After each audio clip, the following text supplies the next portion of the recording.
أعوذ بالله من الشيطان الرجيم بسم الله الرحمن الرحيم رب اشرح لي صدري ويسر لي أمري واحلل عقدة من لساني يفقهوا قولي ربي زدني علما ربي زدني علما ربي زدني علما ஃபதுகுரூனி அதுகுருக்கும். நீங்கள் என்னை நினைவு கூறுங்கள், நான் உங்களை நினைவு கூறுவேன் எனும் இறைவனின் வாக்குறுதியோடும் அவனின் அன்பும் அருளும் வற்றாத கருணையும் மன்னிப்பும் உங்கள் மீதும் என் மீதும் என்றென்றும் நிலவி இருக்க பிரார்த்தித்தவளாக இன்றைய அமர்வை ஆரம்பம் செய்கின்றேன். அல்ஹம்துலில்லாஹ். அல்லாஹ் நம்முடைய இறைவன், நம்முடைய ரப்பு எவ்வளவு அன்பாளன் தெரியுமா? அல்லாஹ் நம்ம மேல எவ்வளவு அன்பு வச்சிருக்கான் அப்படின்னு தெரியுமா? நபி ஸல்லல்லாஹு அலைஹி வஸல்லம் அவங்க சொல்றாங்கல்ல, ஒரு தாய் தன்னுடைய குழந்தையின் மீது வைத்திருக்க அன்பை விட நம்முடைய ரப்பு நம்ம ஒவ்வொருத்தரையும் அதிகம் நேசிக்கக்கூடியவனா இருக்கான். இந்த உலகத்துல அன்புக்கு அடையாளமா இருக்கக்கூடிய தாயை விட நம்மளுடைய ரப்பு நம்மளை நேசிக்கிறான் அப்படின்னா அவனுடைய நேசம் எவ்வளவு அளப்பெரியதா நம்ம மேல இருக்கு அப்படிங்கிறத நம்ம சிந்திச்சு பார்க்கணும். தாயுடைய அன்பு சுயநலம் இல்லாத அன்பு இல்லையா? தன்னுடைய தேவையை விட தன்னுடைய பிள்ளையுடைய தேவையை தான் அந்த அன்பு முதன்மைப்படுத்தும். தனக்கு எவ்வளவு நிராசைகள் இருந்தாலும் தன்னுடைய குழந்தையுடைய ஆசையை நிறைவேற்றணும் அப்படின்னு தான் அந்த அன்பை எதிர்பார்க்கும். சில நேரங்கள்ல அந்த தாய்க்கு எதிரா இந்த குழந்தை நடந்துகிட்டா கூட அந்த குழந்தை தன்னுடைய தாயை நோக்கி கவலையோட ஒரு பார்வை பார்த்தா, இதுக்கு முன்னாடி வரைக்கும் அந்த குழந்தை செஞ்ச எல்லா நிராகரிப்பையும், தனக்கு எதிராக அந்த குழந்தை பேசிய எல்லா வார்த்தைகளையும் மறக்கிறது தானே தாயுடைய அன்பு. இதை விட அதிகமா நம்மளுடைய ரப்பு நம்மளை நேசிக்கிறா அப்படின்னு நம்மளுடைய தூதர் நபி ஸல்லல்லாஹு அலைஹி வஸல்லம் அவங்க நினைவூட்டுறாங்க. அல்லாஹ் நம்மளை நேசிக்கிறான் அப்படின்னா அதுக்கு என்ன அடையாளம்? அல்லாஹ் யாரை நேசிக்கின்றானோ அந்த மனிதர்களை அவனுடைய உபதேசங்களை கேட்கக்கூடிய வாய்ப்புக்கு அல்லாஹ் மீண்டும் மீண்டும் கூட்டிட்டு வந்துட்டே இருப்பான். பாருங்க, அல்லாஹ் நம்மளை நேசிக்கிறான். அதனாலதான் அவனை நினைவு கூறக்கூடிய சபைகள்லையும் அவனுடைய வார்த்தைகள் பேசப்படக்கூடிய இடங்கள்லையும் அவனுடைய உபதேசங்கள் பேசப்படக்கூடிய இடங்கள்லையும் நம்மளை மீண்டும் மீண்டும் கலந்துக்க வச்சுட்டே இருக்கான். என்னதான் நம்மளுடைய கட்டுப்பாடுகள்ல அங்கங்க பலவீனம் இருந்தாலும், அவனுக்கு நன்றி செலுத்துதல்ல சில நேரம் நம்ம சோம்பேறியா இருந்தாலும், சில நேரங்கள்ல பாவங்களின் வழி நம்ம நடந்து போனாலும், அவன் நம்ம மேல வச்சிருக்கூடிய அன்பின் காரணமா, நம்மளை தூய்மைப்படுத்தணும்னு நம்மளுடைய ரப்பு விரும்பினதின் காரணமா அவனுடைய உபதேசங்களை கொண்டு வந்து நமக்கு சேர்த்துக்கிட்டே இருக்கான். இந்த அழகிய வாய்ப்பை, அல்லாஹுடைய இந்த அன்பை ருசிக்கக்கூடிய இந்த அழகிய வாய்ப்பை, அவனுடைய உபதேசங்களை செவியேற்கக்கூடிய இந்த அழகிய வாய்ப்பை ஒரு 3 மாதம் காலமா அல்லாஹ் நம்மளை ருசிக்க வச்சுக்கிட்டே இருக்கானே. அவனுடைய சிறப்பான பார்வையின் கீழே மலக்குகள் சூழ்ந்திருக்கக்கூடிய ஒரு சபையில நம்மள ஒரு 3 மாதம் காலமா தொடர்ந்து நிலை பெற வச்சுட்டே இருக்கானே. அந்த இறைவனுக்கே எல்லா புகழும். இதோட மட்டும் இல்லாம ஏதோ ஒரு கொஞ்ச நாள் அவனுடைய உபதேசத்தை கேட்கக்கூடிய வாய்ப்பு எல்லாம் நமக்கு ஏற்படுத்தி கொடுத்திருக்கான் அப்படிங்கிற இந்த ஒரு சின்ன ருசியை அனுபவிச்சதோட மட்டும் இல்லாம மரணம் வரைக்கும் அல்லாஹ் நமக்கு இந்த வாய்ப்பினை ஏற்படுத்தி கொடுத்துட்டே இருக்கணும். உபதேசத்தை கேட்கக்கூடிய ஆளாகவோ அல்லது யாராவது ஒருத்தருக்கு உபதேசிக்கின்ற நபராகவோ மரணம் வரைக்கும் நம்ம இருந்துகிட்டே இருக்கணும் அப்படிங்கிற பிரார்த்தனைய இந்த நேரத்துல நம்மளுடைய இறைவன் கிட்ட நான் வேண்டிக்கிறேன். யா அல்லாஹ், எங்கள் உயிர் இவ்வுலகை விட்டு பிரிந்து உன்னை சந்திக்க தயாராகும் நாள் வரை, யா அல்லாஹ், எங்களுடைய உயிர் இந்த உலகை விட்டு பிரிந்து உன்னை சந்திக்க தயாராகும் நாள் வரை எங்களை உனது வழிகாட்டலின் ஒளியிலும் உனது உபதேசத்தின் ஒளியிலும் பயணிக்க வைப்பாயாக. இறைவனுடைய மாபெரும் உதவியோடும் அவனுடைய மாபெரும் கருணையோடும் இறைவழியில் இளைப்பாறும் உள்ளம் அப்படிங்கிற இந்த தலைப்பு 6 வகுப்புகளை கடந்து இன்னைக்கு இறுதி வகுப்பு அடைஞ்சிருக்கு. அல்ஹம்துலில்லாஹ். நாம இந்த உலகத்துல வாழும் காலம் எல்லாம், நீங்களும் சரி நானும் சரி, இந்த உலகத்துல வாழ்ற ஒவ்வொரு மனிதனும் சரி, இந்த உலகத்துல அவன் வாழும் காலம் வரைக்கும் பல நெருக்கடிகளையும் பல ஏமாற்றங்களையும் பல இழப்புகளையும் பல வழிகளையும் சந்திச்சுக்கிட்டே தான் இருக்கான். இது இல்லாத மனிதன் யாராவது இருக்கிறான் அப்படின்னு நம்ம சொல்ல முடியுமா? மரணம் வரைக்கும் ஏதாவது ஒரு சோதனை, ஏதாவது ஒரு நெருக்கடி, ஏதாவது ஒரு ஏமாற்றம், ஏதாவது ஒரு இழப்பு, ஏதோ ஒண்ணு மனிதனுக்கு நடந்துகிட்டே தான் இருக்கு. இந்த சூழல்களை நம்ம கடந்து செல்லும் போது நம்ம எப்படி நடந்துக்கிறோம்? ஒரு சோதனையை தாண்டி போகும்போதோ, இல்ல ஒரு இழப்பை தாண்டி போகும்போதோ, இல்ல ஒரு ஏமாற்றத்தை தாண்டி போகும்போதோ நம்ம எப்படி நடந்துக்கிறோம்? எப்படிப்பட்ட மனிதர்களா நம்ம இருக்கோம்?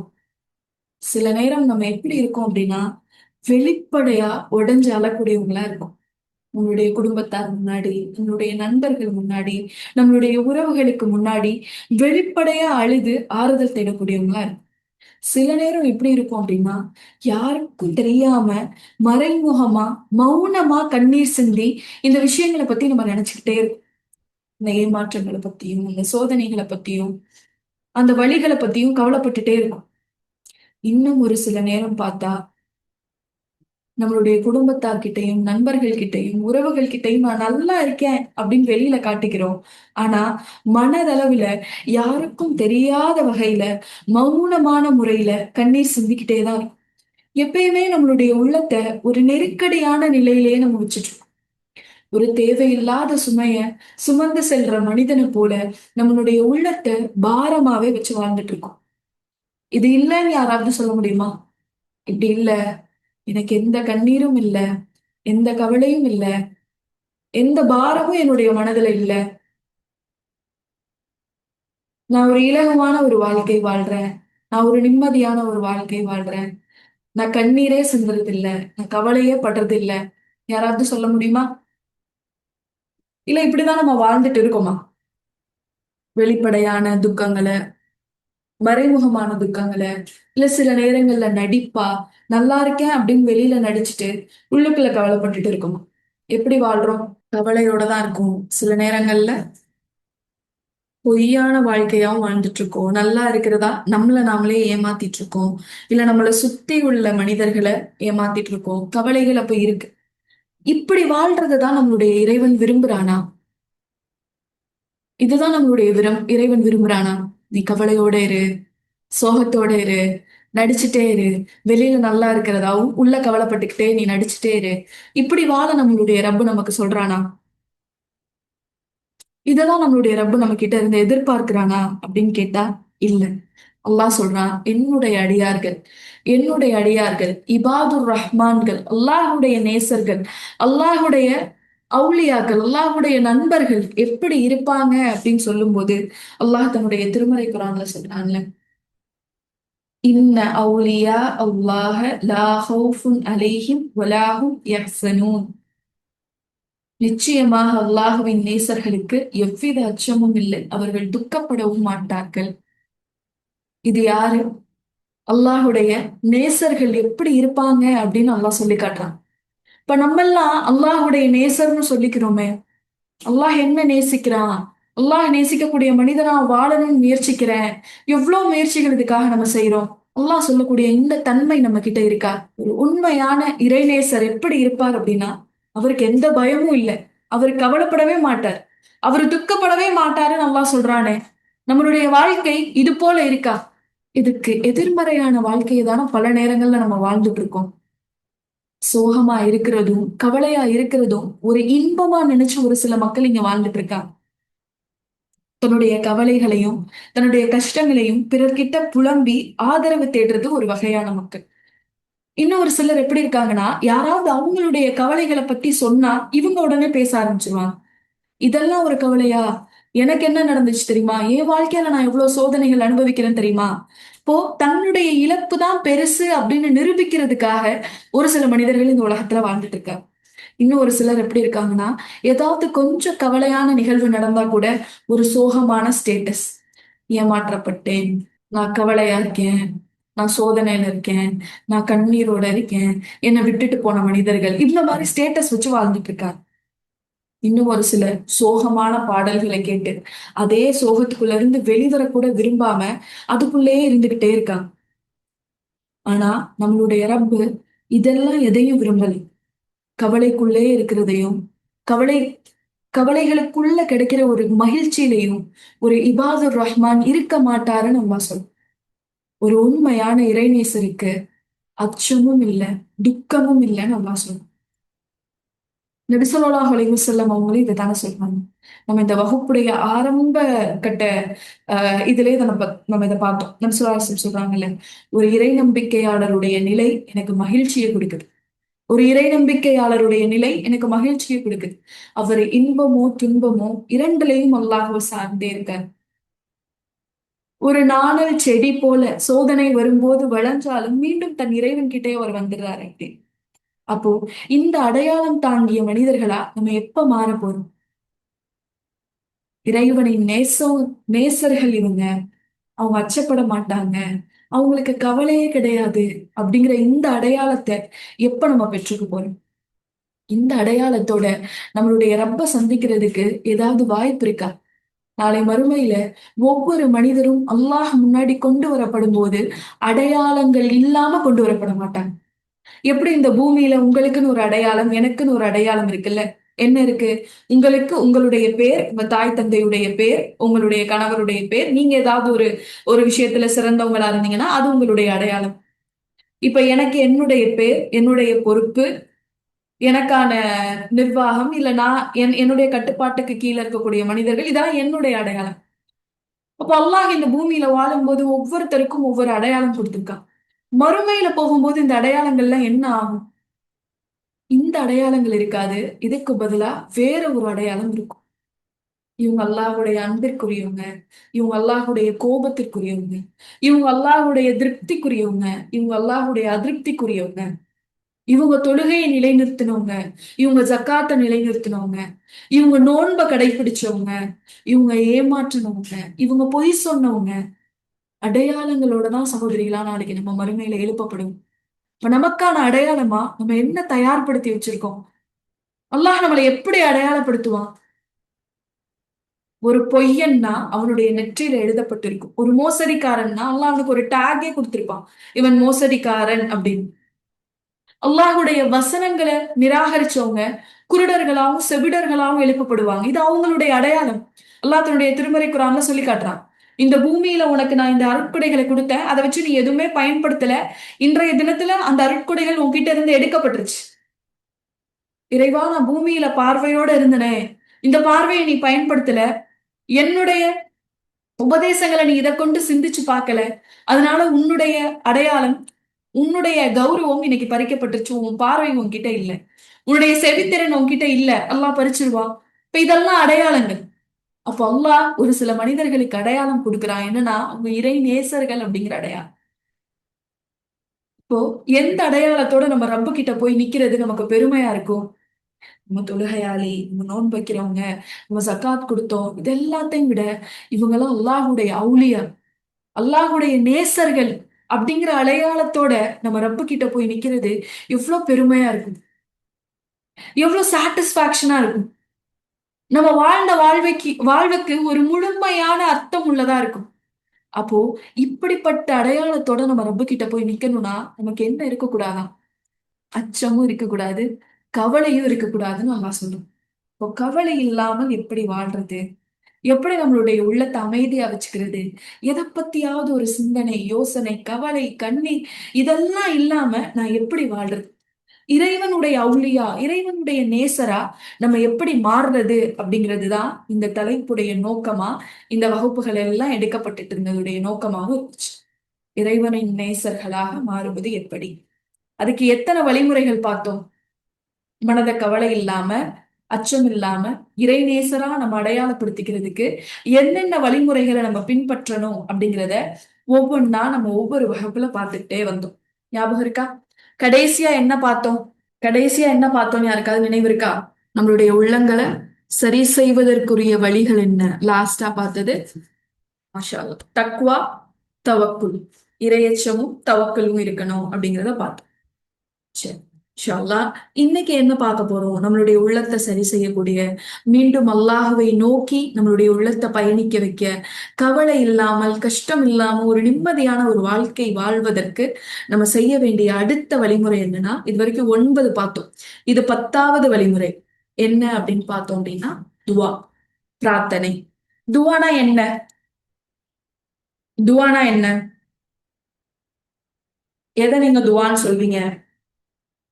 உங்களுடைய புரிதல் என்ன துவாவை பற்றி? துவா ஒரு இபாதா. ஓகே, வேற?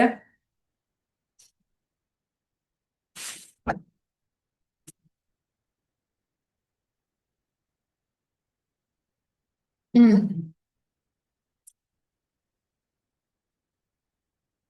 வேற யாருக்கும் துவாவை பத்தி எந்த அபிப்பிராயமும் இல்லையா? ஒரே ஒருத்தவங்க தான் சொல்லியிருக்காங்க இபாதான்னு. துவானா என்ன?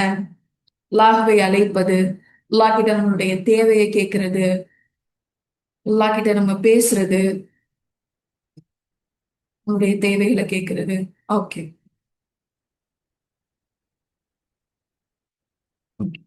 துவாவை பொறுத்த வரைக்கும் சில நேரங்கள்ல நம்ம துவாவை என்னவா நினைக்கிறோம் அப்படின்னா, வெறும் முறையீடா மட்டுமே நினைச்சிட்டு இருக்கோம். அல்லாஹ் கிட்ட தொடர்ந்து முறையிட்டுட்டே இருக்கிறது, நம்மளுடைய கோரிக்கைகளை வச்சுக்கிட்டே இருக்கிறது, நம்மளுடைய தேவைகளை கேட்டுக்கிட்டே இருக்கிறது மட்டும்தான் துவா அப்படின்னு நினைக்கிறோம். தஆ அப்படிங்கிற வார்த்தைக்கு என்ன அரபு சொல்? தஆ அப்படிங்கிற அரபு சொல்லுக்கு என்ன அர்த்தம் அப்படின்னா அழைப்பதுன்னு அர்த்தம். கூப்பிடுறது. கூப்பிடுறது ஒரு உரையாடுதல். அப்ப துவா அப்படின்னா என்ன அப்படின்னா, அல்லாஹுவை அழைத்து அவனிடம் உரையாடுவதுதான் துவா. மனம் விட்டு அல்லாஹ் கிட்ட பேசுறதுக்கு பேரு தான் துவா. என்ன அல்லாஹ் கிட்ட பேசுறது? எப்படி பேசுறது? அல்லாஹ் கிட்ட மன்னிப்பு கேட்கலாம், அல்லாஹ் கிட்ட புலம்பலாம், அல்லாஹ் கிட்ட நம்மளுடைய கவலையை வெளிப்படுத்தலாம், அல்லாஹ் கிட்ட நம்ம நன்றி சொல்லலாம். யா அல்லாஹ், யா அல்லாஹ் என்ன மன்னிச்சிடேன் அப்படின்னு மன்னிப்பு கேட்கலாம். யா அல்லாஹ், இன்னைக்கு ஃபுல்லா எனக்கு நிறைய கஷ்டங்கள் வந்துருச்சு இறைவா அப்படின்னு அல்லாஹ் கிட்ட நம்ம புலம்பலாம். யா அல்லாஹ், இவ்ளோ கஷ்டங்களுக்கு நடுவுலயும் எனக்கு ஒரு நிம்மதியான ஒரு இடத்த கொடுத்திருக்கியே, அல்லாஹ்க்கு நன்றி சொல்லலாம்.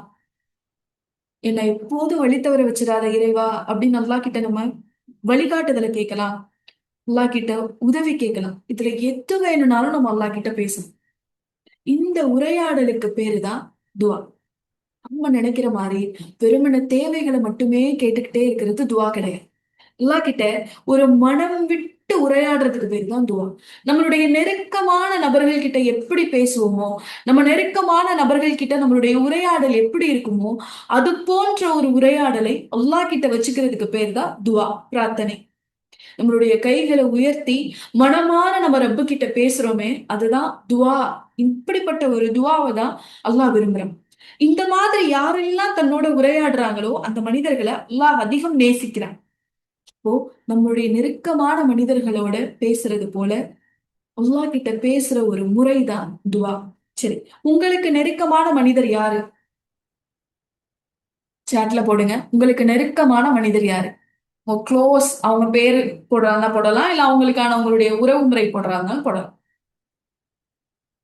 இந்த உலகத்துல இவங்கதான் எனக்கு ரொம்ப க்ளோஸ், என்னை பத்தி எல்லாம் உங்களுக்கு தெரியும், நான் பேசிக்குவேன் அப்படின்னா யார் சொல்வீங்க?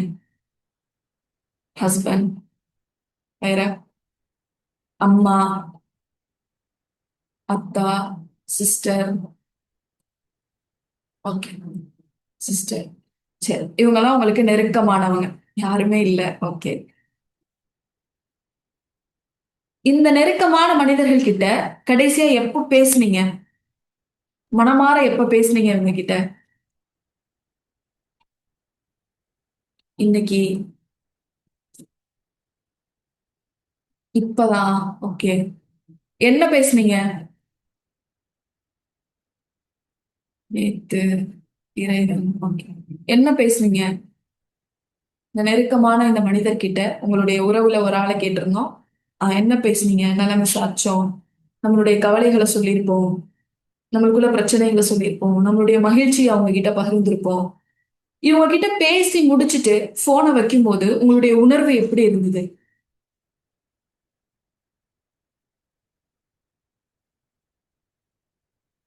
இந்த நெருக்கமான மனிதர்கள் யாருன்னு கேட்டோம். அவங்க கிட்ட லாஸ்டா எப்ப பேசணும்னு கேட்டோம். என்ன பேசுனீங்கன்னு கேட்டோம். பேசி முடிச்சுட்டு வைக்கும்போது, போனை வைக்கும் போதோ, இல்ல நேர்ல அவங்க கிட்ட பேசி முடிச்சுட்டு அந்த இடத்த விட்டு விலகும் போதோ எப்படி இருந்தது உணர்வு? ஆ, லேசா இருக்கும், திருப்தி இருக்கும், முன்ன விட இப்ப நம்ம நல்லா இருக்க மாதிரி ஒரு எண்ணம் வரும். இது மாதிரியான உணர்வு அல்லாஹ் கிட்ட என்னைக்காவது நம்ம துவா செஞ்சுட்டு வரும்போது வந்திருக்கா?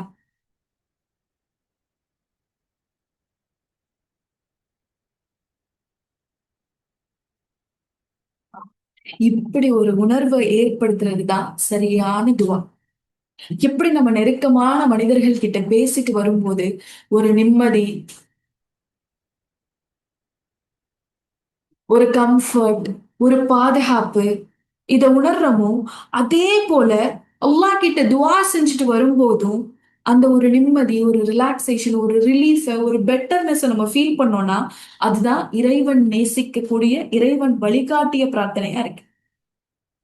இது மாரிதான் எல்லா நபிமார்களும், எல்லா நல்லடியார்களும் அல்லாஹ் கிட்ட பிரார்த்தனை செஞ்சாங்க. அல்லாஹ் கிட்ட உரையாடினாங்க. தன்னுடைய தேவைகளை எல்லாத்தையும். அதனாலதான் ரசூலுல்லாஹ் சொல்றாங்க, உங்களுடைய செருப்பினுடைய வார் அறுந்து போனா கூட உங்க இறைவன் கிட்ட கேளுங்க அப்படின்னு ரசூலுல்லாஹ் சொல்றாங்க. நம்ம அதெல்லாம் கேட்போமா? பெரிய பெரிய விஷயங்கள தான் அல்லாஹ் கிட்ட போய் கேட்போம். ஏன்னா நம்ம அல்லாஹ்வை எப்படி வச்சிருக்கோம்னா, ஒரு ஒரு ஏரியாவுடைய ஒரு கவுன்சிலரோ, இல்ல ஒரு எம்எல்ஏவோ, ஒரு எம்பி மாரி வச்சிருக்கோம். நமக்கு ஏதாவது தேவைன்னா, அத கொண்டு போய் அவங்க கிட்ட மனுவா எழுதி குடுத்துட்டு வர மாரி வச்சிருக்கோம். அல்லாஹ்வை எப்படி வைக்கணும் நம்ம? நம்ம நண்பர மாரி வைக்கணும். ஒரு செப்பல் பிஞ்சு போனா நம்ம ஃப்ரெண்டு கிட்ட சொல்லுவோமா மாட்டோமா? ச்சே, இன்னைக்கு வெளியில போலான்னு கிளம்பின நேரத்துல பார்த்தா செருப்பு அந்து போச்சுப்பா. அப்செட் ஆயிருச்சு. சொல்லுவோம் தானே? ரசூலுல்லாஹ் சொல்றாங்க, இத கூட நீங்க அல்லாஹ் கிட்ட கேளுங்க. இத கூட நீங்க அல்லாஹ் கிட்ட முறையிடுங்க. அல்லாஹ் உங்களுக்கு உதவி செய்வான். அப்போ இப்படி ஒரு உரையாடக்கூடிய விஷயமா நம்மளுடைய துஆவ என்ன செஞ்சுக்கணும்? அமைச்சுக்கணும். சரி, அல்லாஹ் கிட்ட நம்ம உரையாடணும் அப்படின்னா, முதல்ல கண்டிஷன் என்ன? நம்ம யார்கிட்ட பேசுறோமோ, அவங்க நம்ம பக்கத்துல இருக்கணும். அல்லாஹ் கிட்ட நம்ம பேசணும்னா, அல்லாஹ் நம்ம பக்கத்துல இருக்கானா? இல்ல தொலைவுல இருக்கானா?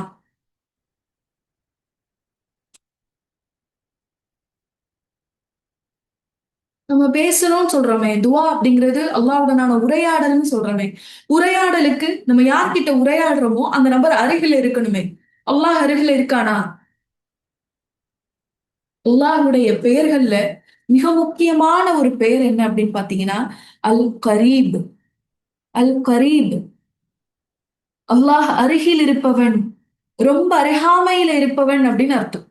அல்லாஹ் தன்னுடைய பெயர்கள்லயே ஒரு பெயரா சொல்றான். அல் கரீப். நான் உனக்கு அருகில இருக்கேன் அப்படின்னு சொல்லி சொல்றான்.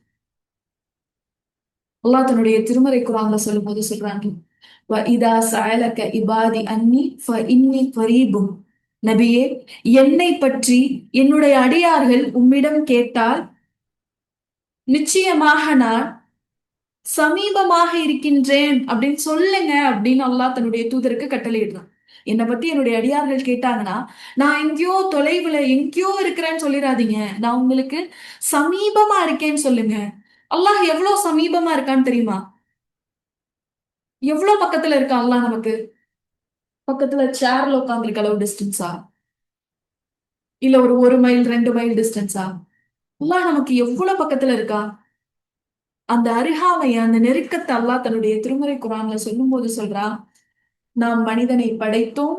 அவன் மனம் அவனிடம் என்ன பேசுகிறது என்பதை நாம் அறிவோம். நம்ம மனசு அல்லாஹ் கிட்ட பேசுறத மட்டும் அல்லாஹ் அறியறது இல்ல. நம்ம மனசு நம்ம கிட்ட என்ன பேசுது? சில நேரங்கள்ல நமக்குள்ளே பேச்சுவார்த்தை நடக்கும்ல.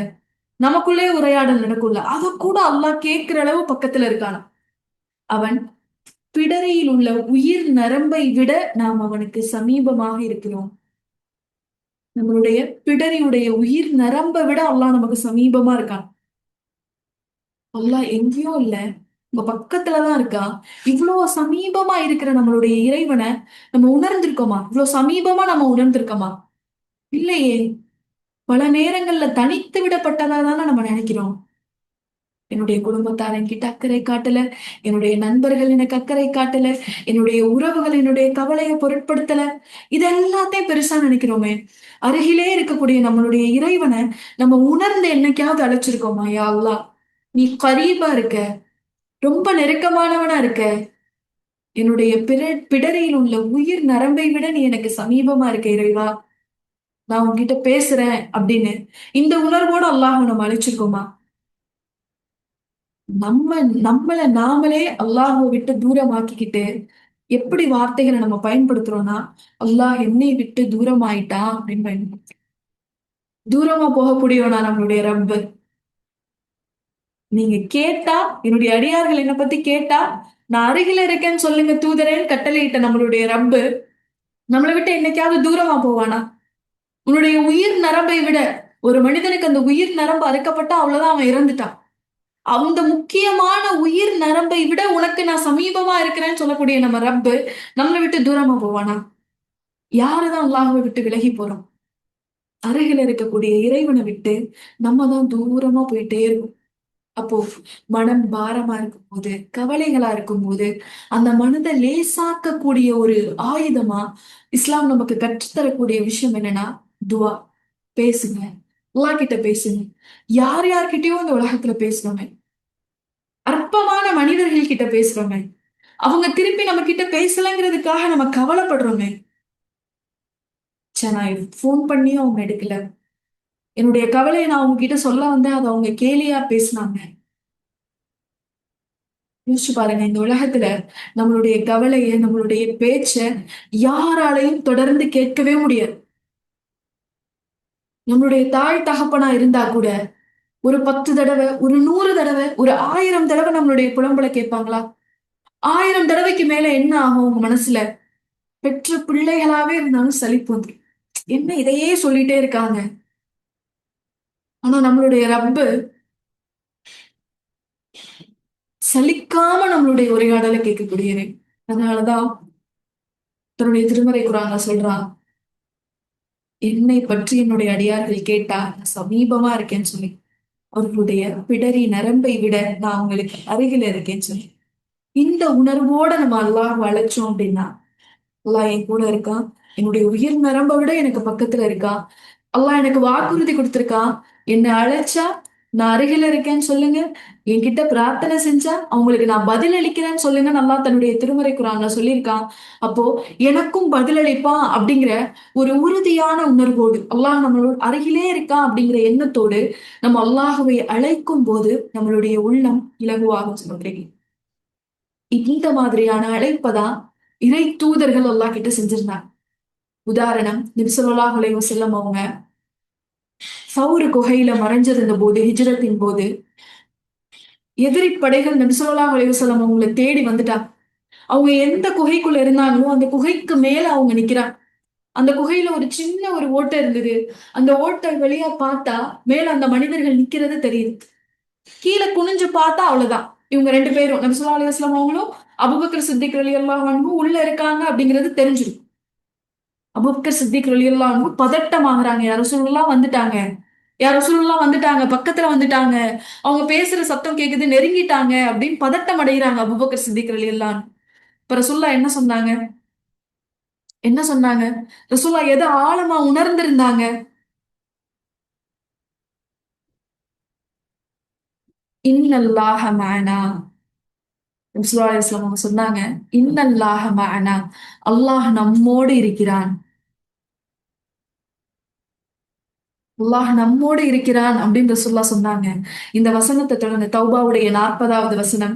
இந்த வசனத்தை தொடர்ந்து வரக்கூடிய வசனங்கள் அல்லாஹ் சொல்றான். அவங்க இன்னல்லாஹ மஅனான்னு என்னை நோக்கி அழைத்தாங்க. பார்க்க முடியாத படைகளை கொண்டு நாம் அவர்களை பலப்படுத்தினோம் அல்லாஹ் சொல்றான். அல்லாஹ் அருகிலே இருக்கான் அப்படிங்கிற இந்த உணர்வோட லா தஹசன் இன்னல்லாஹ மஅனா. கவலைப்படாதீங்க, அல்லாஹ் நம்மளோட இருக்கான். அல்லாஹ் அல் கரீப், நெருக்கமானவன், என்னோட இருக்கான் அப்படிங்கிற அந்த உணர்வோட ரசூலுல்லாஹ் சொன்ன வார்த்தை, அல்லாஹ் நம்மோடு இருக்கிறான். அந்த வார்த்தைக்கு என்ன பிரதிபலன்? அல்லாஹ் இது அடுத்து வரக்கூடிய வசனங்கள்லே சொல்றான். அவர்கள் பார்க்க முடியாத படைகளை கொண்டு பலப்படுத்தினோம். சுப்ஹானல்லாஹ். அல்லாஹ்வுடைய உதவி எப்படி வந்துச்சு? கீழே குனிஞ்சு பார்த்தா அவ்வளவுதான், இவங்க 2 பேர் இருக்கிறது தெரிஞ்சிடும். ஆனா அல்லாஹ் எப்படி அவங்களுக்கு அந்த உதவியை கொண்டு வந்து அவங்கள பலப்படுத்தினான்? இதே போலதான் மூசா அலைஹி வஸல்லம் அவங்களும் ஃபிரௌன் கிட்ட இருந்து பனு இஸ்ரவேலர்களை காப்பாத்தி கூட்டிட்டு வந்து அவங்க தப்பிச்சு போகக்கூடிய அந்த பாதை, அவங்க பாதைக்கு இடையில போயிட்டே இருக்காங்க. திடீர்னு கடல் வந்துருது. கடல் முன்னாடி நிக்கிறாங்க மூசா நபி. பின்னாடி யார் வரா? ஃபிரௌன் அவனுடைய படைகளோட வந்துகிட்டே இருக்கான். அவ்வளவுதான், முன்னாடி கடல், போகவே முடியாது. பின்னாடி ஃபிரௌனுடைய படை நெருங்கிக்கிட்டே இருக்கு. ஃபிரௌனுடைய கையில் அகப்பட்டா என்ன ஆகிறது? மூசா நபியுடைய கூட்டத்தார் சொன்னாங்க, அவ்வளவுதான் மூசாவே, ஃபிரௌன் நம்மளை நெருங்கிட்டான், அவ்வளவுதான், நம்ம முடிய போறோம் அப்படின்னு நினைச்சு பயந்தாங்க. நம்மளா இருந்தா கூட அப்படித்தானே நினைப்போம். அல்லாஹ் நம்மளுடைய ஈமான பலப்படுத்தணும். மூசா நபி சொன்னது போன வார்த்தைகளை அல்லாஹ் சொல்லக்கூடிய உள்ளங்களாக நம்மளுடைய உள்ளத்தையும் ஆக்கணும். நபி ஸல்லல்லாஹு அலைஹி வஸல்லம் அவங்க சொன்னதை போல லா தஹ்சன் இன்னல்லாஹ மானா அப்படிங்கிற வார்த்தைய உறுதியோடு சொல்லக்கூடிய இதயங்களை அல்லாஹ் நம்மளுக்கு கொடுக்கும். இந்த கடல் முன்னாடி நின்னுட்டு மூசா நபி சொன்ன வார்த்தை இன்னம இய ரப்பி, இன்னம இய ரப்பி சயஹ்தினி, என்னுடைய இறைவன் என்னோடு இருக்கின்றான். நமக்கு இங்கிருந்து வெளியில போறதுக்கான வழியை அல்லாஹ் காட்டுவான். எனக்கு அவன் வழி காட்டுவான். அல்லாஹுடைய நெருக்கத்தை உணர்ந்து அல்லாஹ் கிட்ட ஒரு உரையாடல். அல்லாஹ் நீ என் கூட தான் இருக்க, நீ எனக்கு வழிகாட்டுவ அப்படிங்கிற அந்த ஒரு உணர்வு. எப்படி வழிகாட்டுதல் அல்லாஹ் கொடுத்தான்? அசாதாரணமான வழி அல்லாஹ் உங்களுக்கு ஏற்படுத்தும். கடல் பிளந்து அவங்களுக்கு வழி விட்டுச்சு. இந்த உணர்வோடு நம்ம அல்லாஹுவை பிரார்த்திக்கும் போது நம்ம அறியாத புறங்களில் இருந்து அல்லாஹுடைய உதவி நமக்கு கிடைக்கும். நம்மளுடைய மனம் ஆறுதல் அடையும். ஒரு மனிதன் கிட்ட இந்த உலகத்துல நம்மளை போல இருக்க சக மனிதன் கிட்ட நம்ம உதவி கேட்கணும் அப்படின்னா அவங்க ஒண்ணு எப்பயுமே நம்ம பக்கத்திலே இருக்க மாட்டாங்க. நம்மளை விட்டு தூரமா இருப்பாங்க. ஒண்ணு அவங்களுக்கு ஃபோன் பண்ணி நம்ம உதவி கேட்கணும், இல்லைன்னா அவங்க இருக்கிற இடத்துக்கு பயணம் பண்ணி போய் நம்ம உதவி கேட்கணும். எனக்கு இந்த மாதிரி ஒரு சூழல் இருக்கு, எனக்கு உதவி பண்ணுங்களேன். அவங்களுடைய முக பாவனைய பார்த்து நம்ம அவங்க கிட்ட உதவி கேட்கணும். கோவமா இருக்காங்களோ, அப்செட்டா இருக்காங்களோ, இந்த நேரத்துல ஹெல்ப் கேட்டா நமக்கு செய்ய மாட்டாங்களோ. ஒரு மனிதன் கிட்ட நம்மள மாதிரி பலவீனங்கள் நிறைந்த ஒரு அற்பமான மனிதன் கிட்ட நம்ம உதவி கேட்கணும் அப்படின்னா இவ்வளோ விஷயங்கள் நம்ம கருத்துல கொள்ளணும். ஆனா நம்மளுடைய ரப்பு கிட்ட உதவி கேட்க ஒண்ணுமே தேவையில்லை. எல்லாம் சொல்றான், நான் அருகில இருக்கேன், உன்னுடன் இருக்கேன் அப்படிங்கறத உணர்ந்து நீ என்கிட்ட உரையாடு. இப்படி உரையாடுனா உன்னுடைய மனம் இலகுவாகிரும். நல்லா சொல்றோம், உன்னுடைய மனம் திருப்தி ஆயிரும், நீ ரிலாக்ஸ் ஆயிருவ. நம்மளுடைய உள்ளத்தை இலகுவாக்குறதுக்கான வழி இறைவனுடனான ஆத்மார்த்தமான ஒரு உரையாடல். இந்த உரையாடல் எப்படி இருக்கணும் தெரியுமா? நம்பிக்கையோட இருக்கணும். சந்தேகத்தோட அல்லாஹ் கிட்ட உரையாடக்கூடாது. இது என்னுடைய ரப்ப செஞ்சிருவானா, இதை செஞ்சிருவானா அப்படிங்கிற டவுட்டோட அல்லாஹ் கிட்ட எந்த உரையாடலையும் வச்சுக்க கூடாது. நம்மளுடைய பார்வைக்கு தான் அது அசாத்தியமான ஒரு விஷயம், செஞ்சு முடிக்கவே முடியாத ஒரு விஷயம்.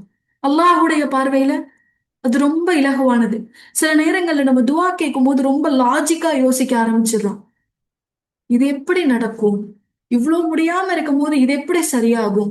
இவ்வளவு கஷ்டத்துல இருக்கும் போது பொருளாதாரம் இனி எப்படி கிடைக்கும்? யாரால கொடுக்க முடியும்? அல்லாஹ்வால கொடுக்க முடியும்.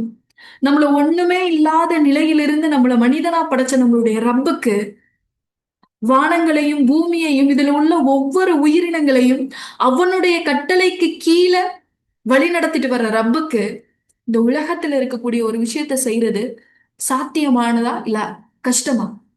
ரப்புக்கு கஷ்டமானதுன்னு ஏதாவது ஒண்ணு இருக்கா? எல்லாமே நம்மளுடைய இறைவனால முடியும். அல்லாஹ்வால முடியாத விஷயங்கள் எதுவுமே இல்லை. இப்ப சில நேரங்கள்ல நம்ம துவா பண்ணும்போது என்னுடைய துவாக்கள் நிறைவேற்றப்படலை அப்படின்னா சந்தேகங்களோட கேட்கப்படக்கூடிய துவா அல்லாஹ் எப்படி நிறைவேற்றுவான்? எதை சந்தேகப்படுறோம் நம்ம? அல்லாஹுடைய ஆற்றலை சந்தேகப்பட்டு அவன் கிட்ட துவா செய். இது கிடைச்சிருமா? இது அல்லாஹ் கொடுப்பானா? இது நடக்குமா? இவ்வளோ முடியாம இருக்குமே, இது நடக்குமா? நம்ம இவ்வளோ பொருளாதாரத்துல நலிவடைஞ்சு போயிட்டோமே, இனி நமக்கு செல்வம் வருமா? நம்ம ஆரோக்கியம் இவ்வளோ மோசமாயிடுச்சு, இனி அல்லாஹ் ஆரோக்கியத்தை கொடுப்பானா? டாக்டர் எல்லாம் முடியாதுன்னு சொல்றாங்களே, பிராக்டிக்கலா இது நடக்காதுன்னு சொல்றாங்களே. ஆனா யாரால நிகழ்த்த முடியும்? அல்லாஹுவால நிறைவேற்ற முடியும். அதுக்கு நமக்கு என்ன வேணும்? சந்தேகம் இல்லாத ஒரு உரையாடல் அல்லாஹ் கிட்ட நமக்கு இருக்கு.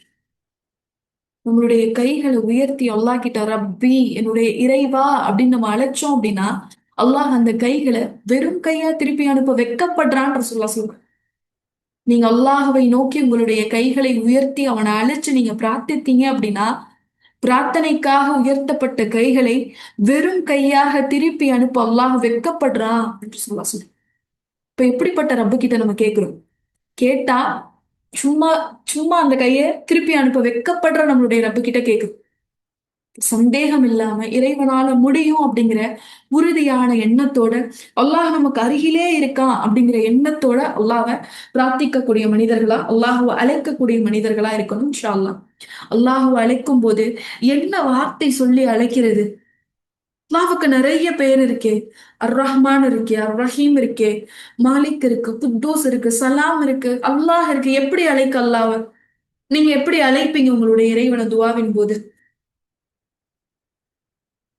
நம்மளுக்கு மன்னிப்பு வேணும்னா யா கஃபூர் யா கஃபார்னு அல்லாஹ் அழைப்போம். ஒவ்வொரு விதமான பெயர்கள் அல்லாஹ்வுக்கு இருக்கே. ஆனா இந்த எல்லா பெயர்களையும் விட, நம்ம அறிஞ்ச இந்த பெயர்களை விட அல்லாஹ்வுக்கு ரொம்ப பர்சனலா ஒரு பெயர் இருக்கு. அல்லாஹ்வுக்கு ரொம்ப விருப்பமான ஒரு பெயர் இருக்கு. ரப் அப்படிங்கிற பெயர். அர் ரஹ்மான்னா அவன் அளவற்ற அருளாளன். அர் ரஹீம்னா நிகரற்ற அன்புடையவன். மலிக்னா அரசன். இந்த ஒவ்வொரு பெயர்களும் ஒவ்வொரு தன்மையை உள்ளடக்கி இருக்கும். ஆனா இந்த ரப் அப்படிங்கிற வார்த்தைக்குள்ள அல்லாஹ்வுடைய எல்லா தன்மைகளும் உள்ளடங்கி இருக்கு. யா அல்லாஹ், நீ தான் படைப்பாளன், நீ தான் பாதுகாப்பவன், நீ தான் உணவளிப்பவன், நீ தான் வடிவமைப்பவன், நீ தான் உதவியாளன், நீ தான் நேர்வழி காட்டுபவன். இது எல்லாம் சேர்ந்ததுதான் ரப். அதனாலதான் குர்ஆன்ல இருக்கக்கூடிய அழகான பிரார்த்தனைகள் எல்லாம் நீங்க எடுத்து பாத்தீங்கன்னா, இறை தூதர்கள் செஞ்ச அழகான பிரார்த்தனைகள். அவங்க தனிமையில இருந்தபோது, உதவிக்கு ஆள் இல்லாம அவங்க தனித்து விடப்பட்ட சூழல்கள்ல இந்த இறை தூதர்களுடைய பிரார்த்தனைகளினுடைய ஆரம்பம் எல்லாமே ரப்பா தான் இருக்கும். ரப்பி இருக்கும், இல்லாட்டி ரப்புனா இருக்கும்.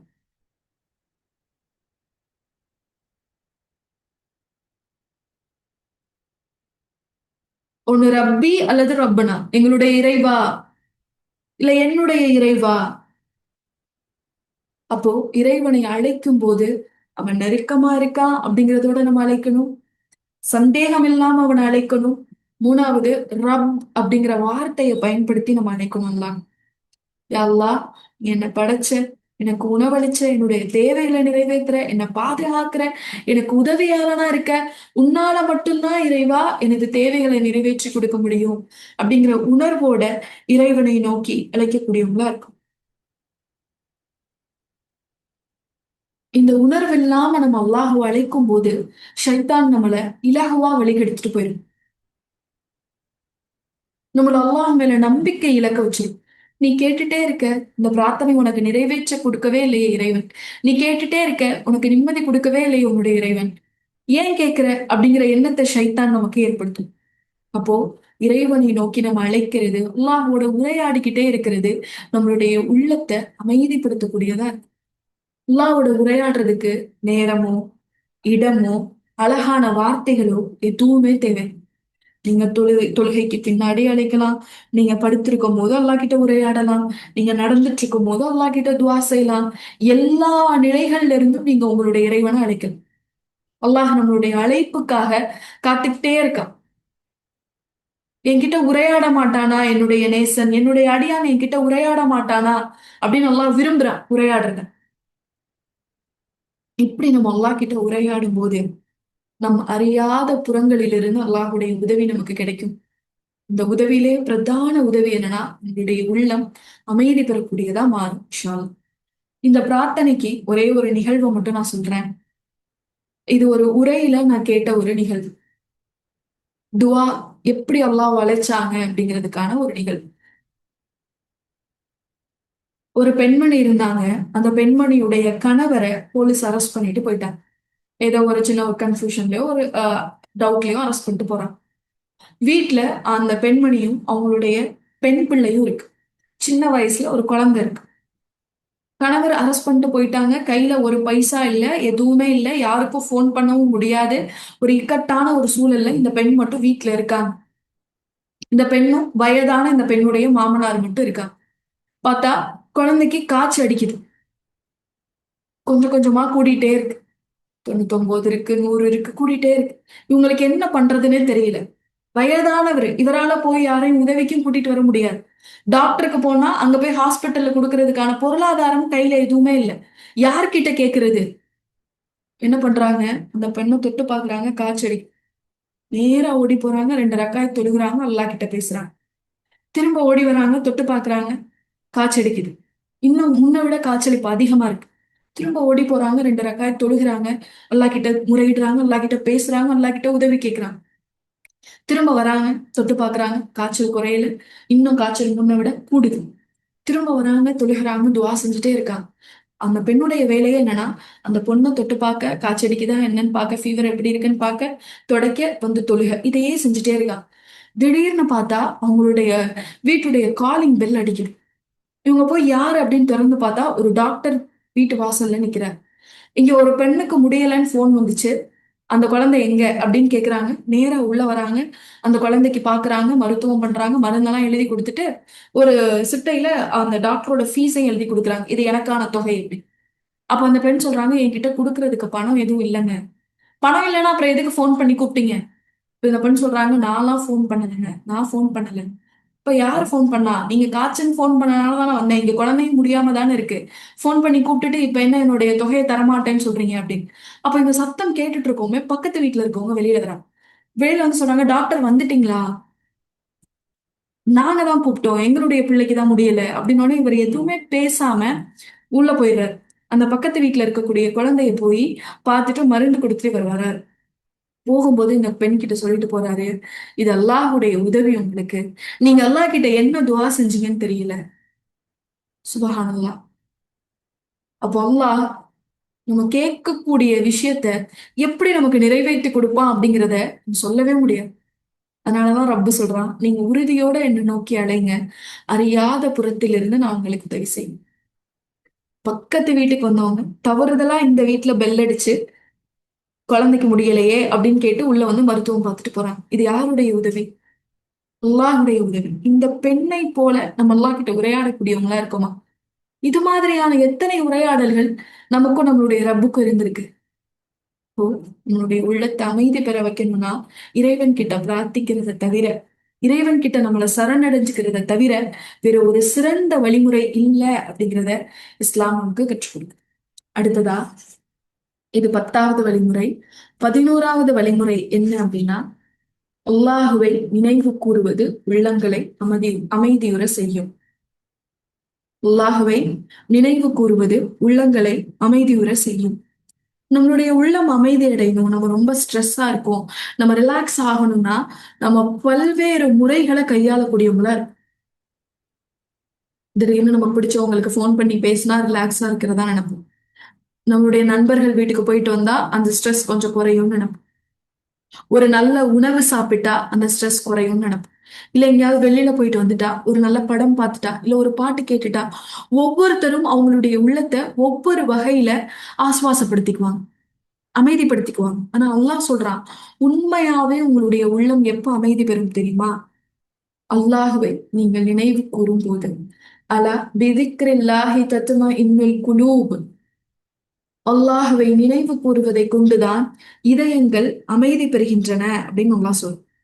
நபி ஸல்லல்லாஹு அலைஹி வஸல்லம் அவங்களும் இது போல பதட்டமா இருந்த ஒரு சூழல், குறைஷிகளுடைய வார்த்தைகள் ரசூலுல்லாஹ்வை ரொம்ப காயப்படுத்துது. இவர் ஒரு ஜோஷியக்காரன்னு சொல்றாங்க, இவர் ஒரு பொய்யன்னு சொல்றாங்க, ரசூலுல்லாஹ்வை நிறைய காயப்படுத்துறாங்க. ரசூலுல்லாஹ் ரொம்ப கவலைக்கு உள்ளாயிருக்காங்க. அப்ப அல்லாஹ் ரசூலுல்லாஹ்வுக்கு ஆறுதல் கொடுக்கிறான். என்ன சொல்றான் அல்லாஹ்? நபியே, அவர்கள் சொல்வதையெல்லாம் நீர் பொறுத்துக் கொள்வீராக. இன்னும் சூரியன் உதிப்பதற்கு முன்பும் அது அடைவதற்கு முன்பும் இரவின் நேரங்களிலும் உம்முடைய இறைவனின் புகழை துதித்து தொழுவீராக. மேலும் இன்னும் பகலின் இரு முனைகளிலும் இவ்வாறே துதி செய்து தொழுவீராக. இதனால் நீர் திருப்தி பெறலாம், உங்க மனசு அமைதி அடையலாம். அப்ப அல்லாஹ் சொல்லி கொடுக்கிற சொல்யூஷன் என்ன? உள்ளம் அமைதியாகணும்னா அல்லாஹ் சொல்லி கொடுக்கிற சொல்யூஷன் என்ன?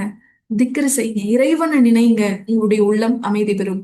அல்லாஹ்வுடைய நினைவை தவிர உள்ளத்தை அமைதிப்படுத்தக்கூடிய ஒரு விஷயம் எதுவுமே கிடையாது. இதே உபதேசத்தை தான் நபி ஸல்லல்லாஹு அலைஹி வஸல்லம் அவங்க தன்னுடைய மகள் ஃபாத்திமா ரலியல்லாஹு அன்ஹாக்கு சொல்றாங்க. ஒரு முறை போர்ல பிடிப்பட்ட கைதிகள் நபி ஸல்லல்லாஹு அலைஹி வஸல்லம் அவங்க கிட்ட கொண்டு வரப்படுறாங்க. அப்போ அலி ரலியல்லாஹு அன்ஹு தன்னுடைய மனைவியான ஃபாத்திமா ரலியல்லாஹு அன்ஹா கிட்ட சொல்றாங்க, கைதிகள் எல்லாம் உங்க தந்தை கிட்ட வந்துட்டாங்க, உங்களுக்கு ஒரு பணிக்கு ஆள் தேவைன்னு கேட்டீங்கல்ல, உங்களுடைய வேலையை பகிர்ந்துக்க ஆள் தேவைன்னு கேட்டீங்கல்ல, போய் உங்களுடைய தந்தை கிட்ட அதுல இருந்து ஒரு அடிமையை நீங்க வாங்கிட்டு வரலாமே அப்படின்னு ஒரு ஐடியா கொடுக்குறாங்க. உடனே ஃபாத்திமா ரலியல்லாஹு அன்ஹா போறாங்க, தன்னுடைய தந்தை கிட்ட போய் ஆஹ் முறையிடுறாங்க. தந்தையே, அல்லாஹ்வின் தூதரே, எனக்கு ஒரு அடிமையை கொடுங்க, எனக்கு ஒரு பணிக்கு ஒரு ஆள் கொடுங்க அப்படின்னு சொல்லி கேக்குது. சொல்றாங்க, இல்ல, தர முடியாது அப்படின்னு சொல்லி அனுப்பிச்சிடுறாங்க தன்னுடைய மகளை. ஃபாத்திமா ரலியல்லாஹு அன்ஹா அங்க இருந்து போயிடுறாங்க. அப்போ நபி ஸல்லல்லாஹு அலைஹி வஸல்லம் என்ன செய்றாங்க, தன்னுடைய மகளை சந்திக்கிறதுக்காக போறாங்க. போனா ஒரு பக்கம் அலி ரலியல்லாஹு அன்ஹு இருக்காங்க, ஃபாத்திமா ரலியல்லாஹு அன்ஹு இருக்காங்க. இவங்க ரெண்டு பேரையும் விலக்கி நபி ஸல்லல்லாஹு அலைஹி வஸல்லம் ரெண்டு பேத்துக்கு நடுவுல வந்துட்டு சொல்றாங்க, ஃபாத்திமாவே, நீங்க என்கிட்ட ஒரு பணியாள் தேடி வந்தீங்க, உங்களுடைய வேலையை பகிர்ந்துக்கிறதுக்கு ஒரு ஆள் தேடி வந்தீங்க, அதை விட சிறந்ததை நான் உங்களுக்கு சொல்லித் தரவா அப்படின்னு சொல்லிட்டு ரசூலுல்லாஹ் திக்ரு செய்ய கற்றுக் கொடுக்குறாங்க. திக்ரு செய்யுங்க, சுபஹானல்லாஹ் சொல்லுங்க, அல்ஹம்துலில்லாஹ் சொல்லுங்க, அல்லாஹ் அக்பர் சொல்லுங்க. இது உங்களுக்கு ஒரு ஆறுதலை கொடுக்கும் அப்படின்னு சொல்லி சொல்றாங்க. அப்போ நிம்மதி இல்லாம கவலையோட பாரத்தோட இருக்கக்கூடிய உள்ளத்துக்கு அல்லாஹுடைய தூதரும் கற்றுத்தரக்கூடிய ஒரு பெரிய வழிமுறை என்னன்னா தஸ்பீஹ் செய்யும். எத்தனை பேர் தஸ்பீஹ் செஞ்சு உங்களுடைய உள்ளத்தை அமைதிப்படுத்திருக்கீங்க? உணர்ந்திருக்கிறீங்களா? தஸ்பீஹ் செய்யறதால உள்ளம் அமைதி உருவத உணர்ந்த மனிதர்கள் இருக்கீங்களா? நான் செஞ்சிருக்கேன், எனக்கு ரிலாக்ஸ் ஆகும்.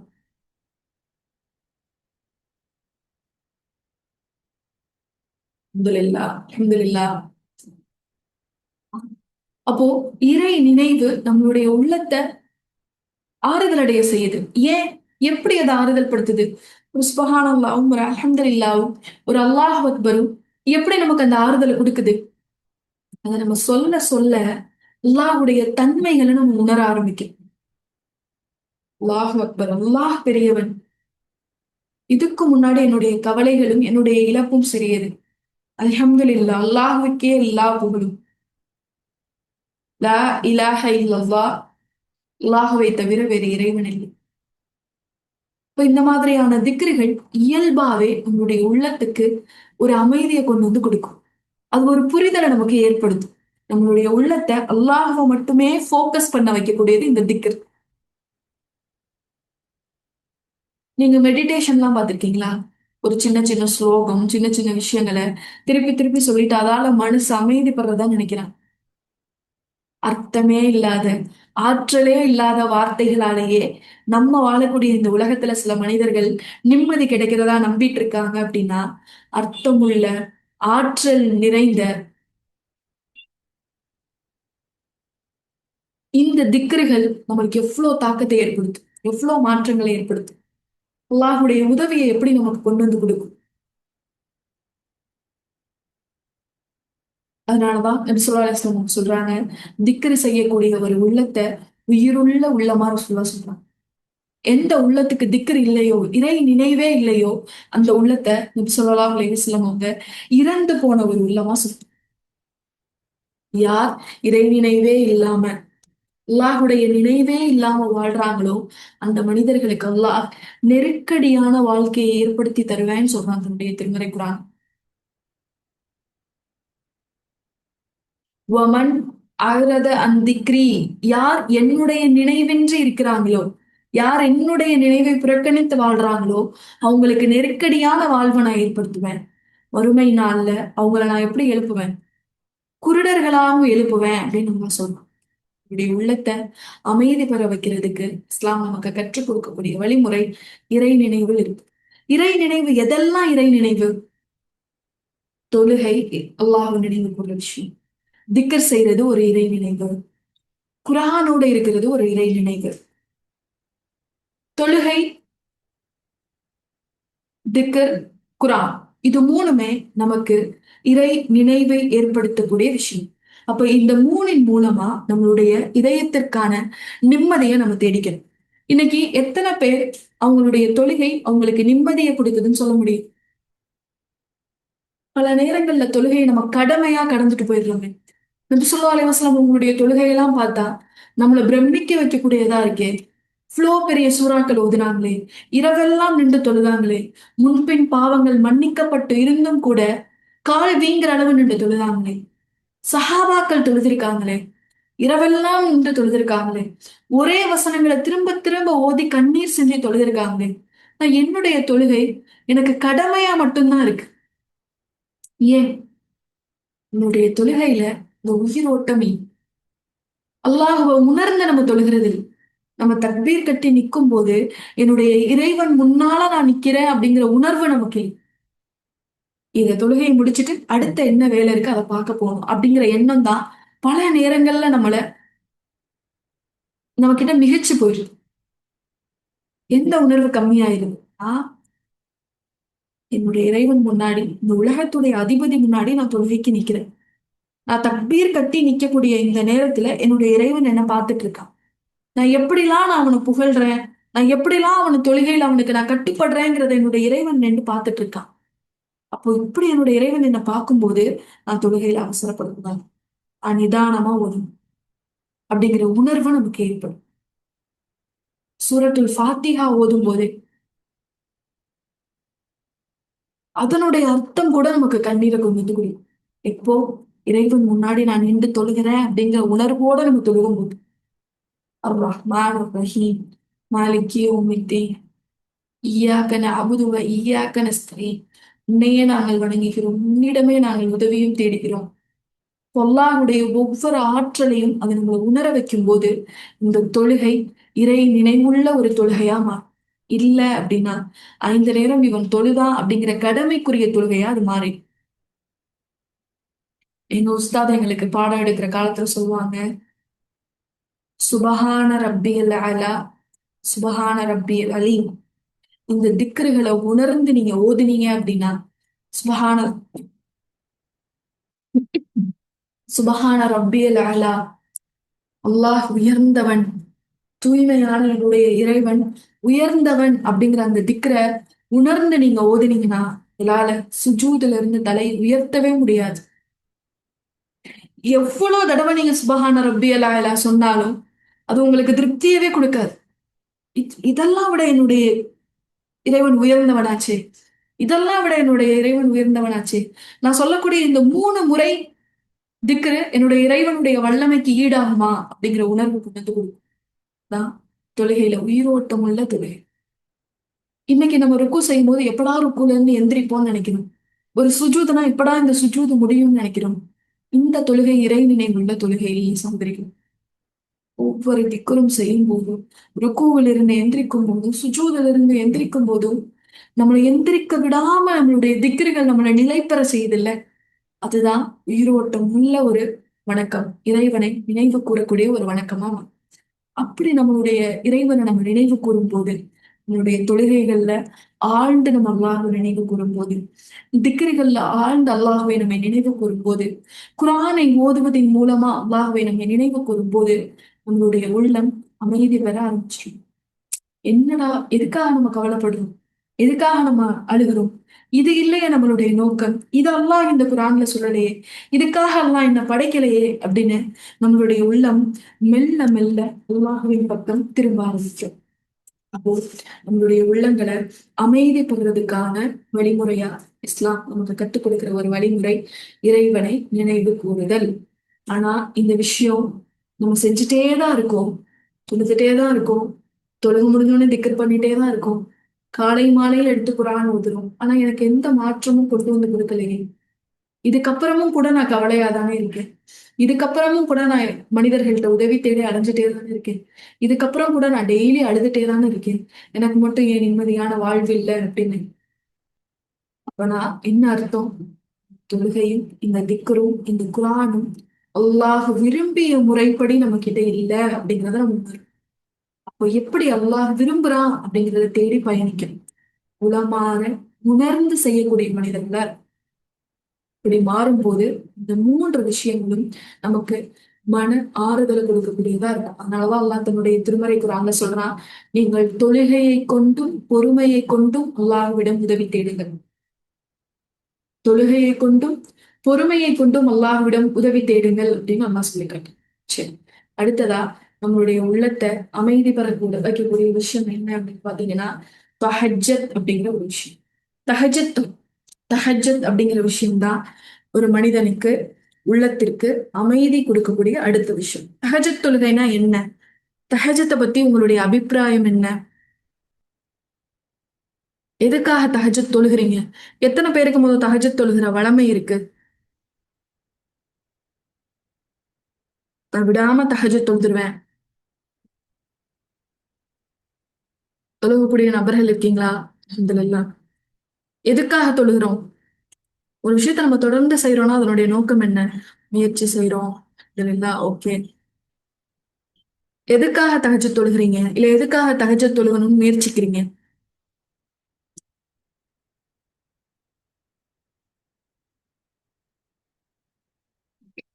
1 இயரா தொழுகிறோம். அதுக்கான நோக்கம் என்ன? இறை நெருக்கம். வேற?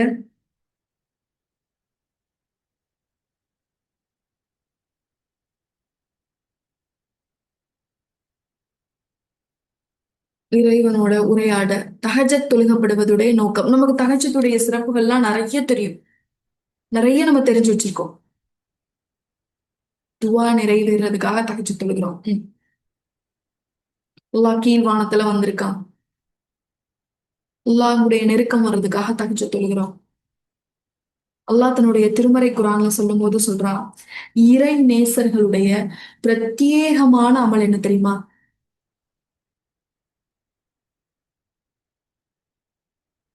இறை நேசர்களுடைய பிரத்யேகமான அமல் தஹஜ்ஜுடைய தொழுகை.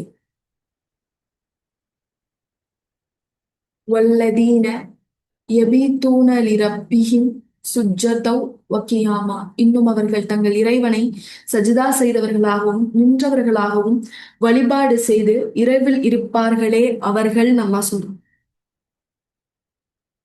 அப்போ தஹஜ்ஜத் அப்படிங்கிறது இறைவனை நேசிக்கக்கூடிய மனிதர்கள் செய்யக்கூடிய பிரத்யேகமான ஒரு அமல். நபி ஸல்லல்லாஹு அலைஹி வஸல்லம் அவங்க அதிகம் விரும்பின ஒரு அமல். ரசூலுல்லாஹ் தவறவே விடாத ஒரு அமல் இந்த தஹஜ்ஜத். ஒரு நாளும் நபி ஸல்லல்லாஹு அலைஹி வஸல்லம் அவங்க தன்னுடைய வாழ்நாள்ல தவற விட்டதில்லை.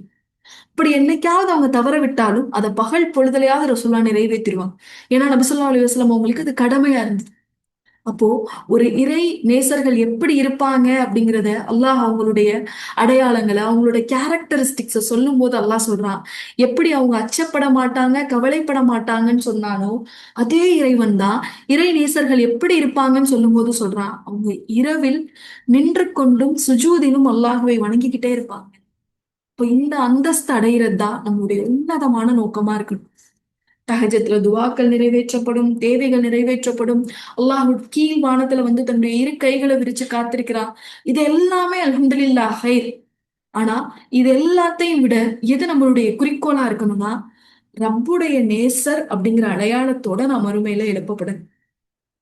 என்னுடைய ரப் அவனுடைய நேசரா என்னை அடையாளப்படுத்தணும். இரவில் நின்று வணங்கிய மனிதன் இவன் அப்படின்னு அல்லாஹ் என்னை அடையாளப்படுத்தணும். அப்படிங்கிறது தான் நம்மளுடைய குறிக்கோளா இருக்கும். இந்த தஹஜத்தை பத்தி சொல்லும்போது சில அறிஞர்கள் சொல்றாங்க, தேனை விட சுவையானது இந்த தஹஜத் அப்படிங்கிறாங்க. இத வார்த்தைகளால சொல்லி நம்ம யாருக்கும் புரிய வைக்க முடியாது. இரவு தொழுகைய இந்த தஹஜத்துடைய தொழுகைய நம்ம தொழுகும் போதுதான் அந்த சுவையை நம்மளால உணர முடியும்.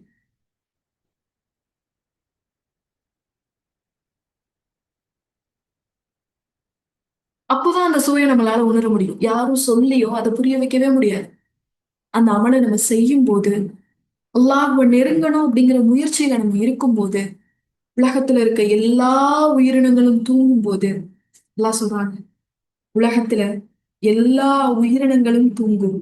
ஆனா ஒரு இறை நம்பிக்கையாளருடைய உள்ளம் மட்டும் தூங்காது. எல்லா உயிரினமும் இந்த உலகத்துல தூங்குற நேரம் ஒரு இறை நம்பிக்கையாளருடைய உள்ளம் மட்டும் தூங்காது. அதனாலதான் அது அந்த இரவுடைய 3வது பகுதியில இறைவன் கீழ் வானத்துல இறங்கி வரும்போது தன்னுடைய இறைவனை நெருங்கிடணும், இந்த சந்தர்ப்பத்தை பயன்படுத்தி ரப்ப நெருங்கிறணும்னு அந்த உள்ளம் விழிச்சே இருக்குமா.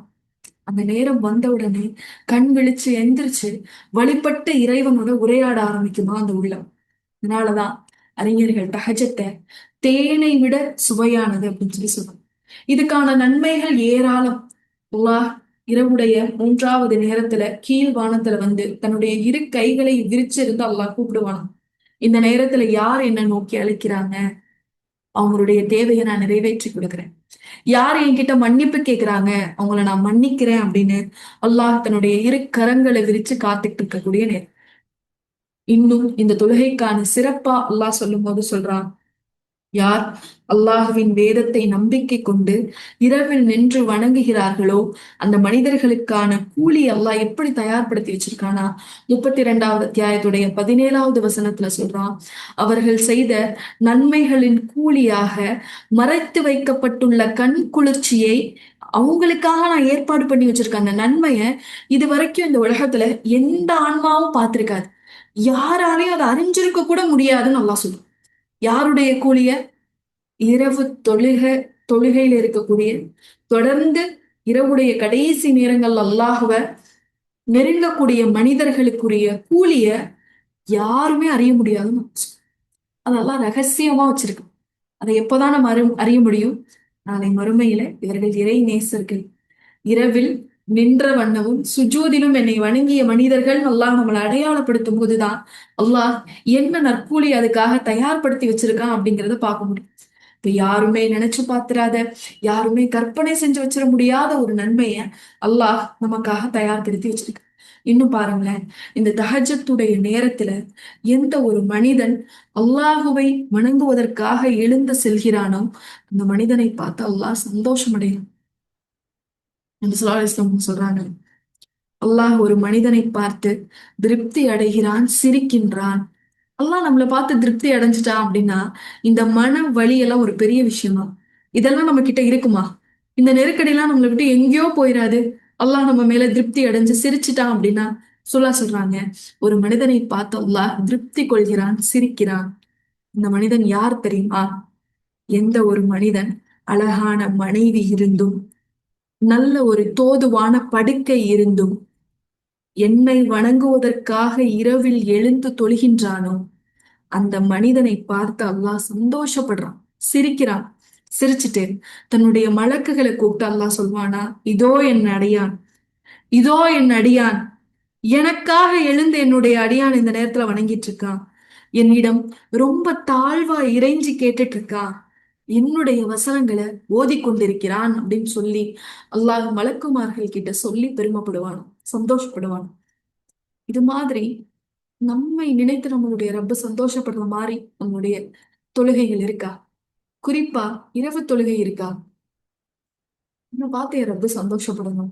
இதோ என்னுடைய அடிமை பெண், இவளுக்கு ரொம்ப இலகுவான படுக்கை இருக்கு, நிம்மதியா அவ தூங்கலாம், ரொம்ப கம்ஃபர்ட்டா அவளுக்கு சூழல் இருக்கு. ஆனாலும் இது எல்லாத்தையும் உதறிட்டு இந்த நேரத்துல என்ன வணங்குறதுக்காக இவ எழுந்து வந்திருக்கா அப்படின்னு உங்களையும் என்னையும் பார்த்து ரொம்ப சந்தோஷப்பட போறது எப்போ? அப்போ நம்மளுடைய உள்ளம் அமைதி பெறணும்னு நினைக்கிற நம்ம தஹஜத்தை நம்ம கொஞ்சம் கொஞ்சமா பயிற்சிக்கு கொண்டு வரவங்கள இஸ்லாம் சொல்றாங்க, இரவு தொழுகின்ற முறையை இறுக பிடிச்சுக்கோங்க, தஹஜத்துகளை இறுக பிடிச்சுக்கோங்க. இதுதான் நல்லடியார்கள் உங்களுக்கு முன் சென்ற நல்ல மனிதர்களுடைய பழக்கமா இருந்துச்சு அப்படின்னு அபூதர்தார் ரலியல்லாஹு அன்ஹு சொல்றாங்க. இரவின் கருமையில் 2 ரக்காயத்து தொழக்கூடியவராக உங்களை நீங்களே மாற்றிக்கொள்ளுங்கள், அப்பதான் மண்ணறையின் கருமையிலிருந்து உங்களை பாதுகாத்துக் கொள்ள முடியும் சொல். இன்னும் இந்த தஹஜத் தொழுகைக்கான ஒரு சிறப்பு பாருங்க. விசுவாசம் சொல்றாங்க, நாளை மறுமையில ஒரு அடியாருக்காக அல்லாஹ் ஒரு சுவனத்தை தயார்படுத்தி வச்சிருப்பான். அந்த சுவனம் எப்படி இருக்கும்னா நல்ல பளிங்கு மாதிரி இருக்கும். உள்ள இருந்து பார்த்தா வெளியில உள்ளது தெரியும், வெளியில இருந்து பார்க்கும் போதே அந்த மாளிகைகளுக்குள்ள அல்லாஹ் ஏற்படுத்தி வச்சிருக்க அந்த அலங்காரங்கள் தெரியுமா, அந்த மாளிகைக்கு அல்லாஹ் கொடுத்திருக்கக்கூடிய நன்மைகள் தெரியுமா. இப்ப இதெல்லாம் அவ்வளவு ஒரு பிரம்மாண்டமா அல்லாஹ் ஒரு மாளிகைய தயார்படுத்தி வச்சிருப்பான். அப்போ இதை கேட்ட உடனே சஹாபாக்கள் கேக்குறாங்க, யார் ரசூலுல்லாஹ், இது யாருக்கு, இது யாருக்கு அப்படின்னு.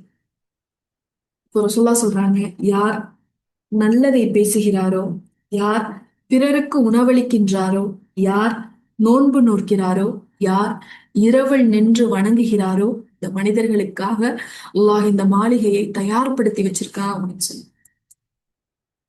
இதெல்லாம் இந்த அமல் நமக்கு பெற்று தரக்கூடிய நன்மை. தஹஜ்ஜத் இன்மையில நமக்கு மன அமைதியையும் மன ஆறுதலையும் அல்லாஹ்வுடனான ஒரு தொடர்பையும் ஒரு ஒரு பிடிமானத்தையும் நமக்கு கொடுக்கும். மறுமையில நமக்கான ஒரு அழகான மாளிகைகளையும் மண்ணறையில நமக்கான வேதனையையும் குறைக்கக்கூடியதா இருக்கு. இன்னும் பாருங்களேன், விசுவாசம் சொல்றாங்கல்ல, அல்லாஹ் ஒரு மனிதன் கிட்ட அல்லாஹ்வுக்கு ஒரு மனிதன் கிட்ட விருப்பமான ஒரு நிலை என்ன தெரியுமா? ஒரு மனிதன் சஜிதால இருக்கிற நிலைதான் அல்லாஹ்வுக்கு ரொம்ப பிடிக்கும். ஒரு மனிதன் சஜிதால இருக்கும் போதுதான் அல்லாஹ்வுக்கு ரொம்ப பிடிக்கும். அல்லாஹ்வை நம்ம நெருங்கணும் அப்படின்னு நினைச்சா இந்த சஜிதாவுடைய நேரத்துலதான் நம்ம நெருங்கணும். அப்பதான் அல்லாஹ்வுக்கு நம்ம ரொம்ப நெருக்கமா இருக்கும். அந்த நிலைதான் அல்லாஹ்வுக்கு ரொம்ப பிடிக்கும். அப்போ இறைவன் மூன்றாவது வானத்துல இருக்கும்போது தன்னுடைய இரு கரங்களையும் விரிச்சு காத்திருக்கும் போது அவனை நெருங்கக்கூடிய அவனுக்கு விருப்பமான ஒரு சுஜூதுடைய நிலையில நம்மளுடைய ரப்பு நம்மளை பார்த்தா அப்படின்னா எவ்வளவு சந்தோஷப்படுவோம். நமக்கு எவ்வளவு ஆறுதல் கொடுப்பான். நமக்கு எவ்வளவு அருள் செய்வான். சுபஹானல்லாஹ். இதை பெற்றுக்கொள்ளக்கூடிய அடியார்களா இன்ஷா அல்லாஹ் இருக்கும். இறைவில் நின்று தொழுகக்கூடிய அடியார்களா அல்லாஹ் உங்களையும் என்னையும் ஆக்கியவர்கள் இன்ஷா அல்லாஹ். ஒரு அறிஞர் கிட்ட அவருடைய மாணவர்கள் கேக்குறாங்க, எப்படி நீங்க ஒரு நாள் கூட விடாம இரவு தொழுகையை தொழுகிறீங்களே எப்படி அப்படின்னு. அப்ப அந்த அறிஞர் அதுக்கு பதில் சொன்னாரா, இந்த ஒட்டுமொத்த உலகமும் தூங்கிருச்சு. இந்த உலகத்துல இருக்க எல்லா உயிரினங்களும் தூங்கிருச்சு. ஆடு, மாடு, குருவி, பூனை, நாய், மீன் எல்லாமே தூங்கியிருந்தான் அந்த இரவுடைய நேரத்துல. ஒரு நிசப்தமான நேரம். இரவு 12 மணி 1 மணிக்கு இருக்கிற நிசப்தத்தை விட இந்த 3 மணி இரவுல அந்த 3 மணி 3:30 மணிக்கு மேல இருக்கக்கூடிய நிசப்தம் இன்னும் அதிகமானது. அது ஒரு மாதிரி அமைதியா இருக்கு. அப்படியே எல்லாரும் உறங்கி போன ஒரு நிலையில இருப்பான்.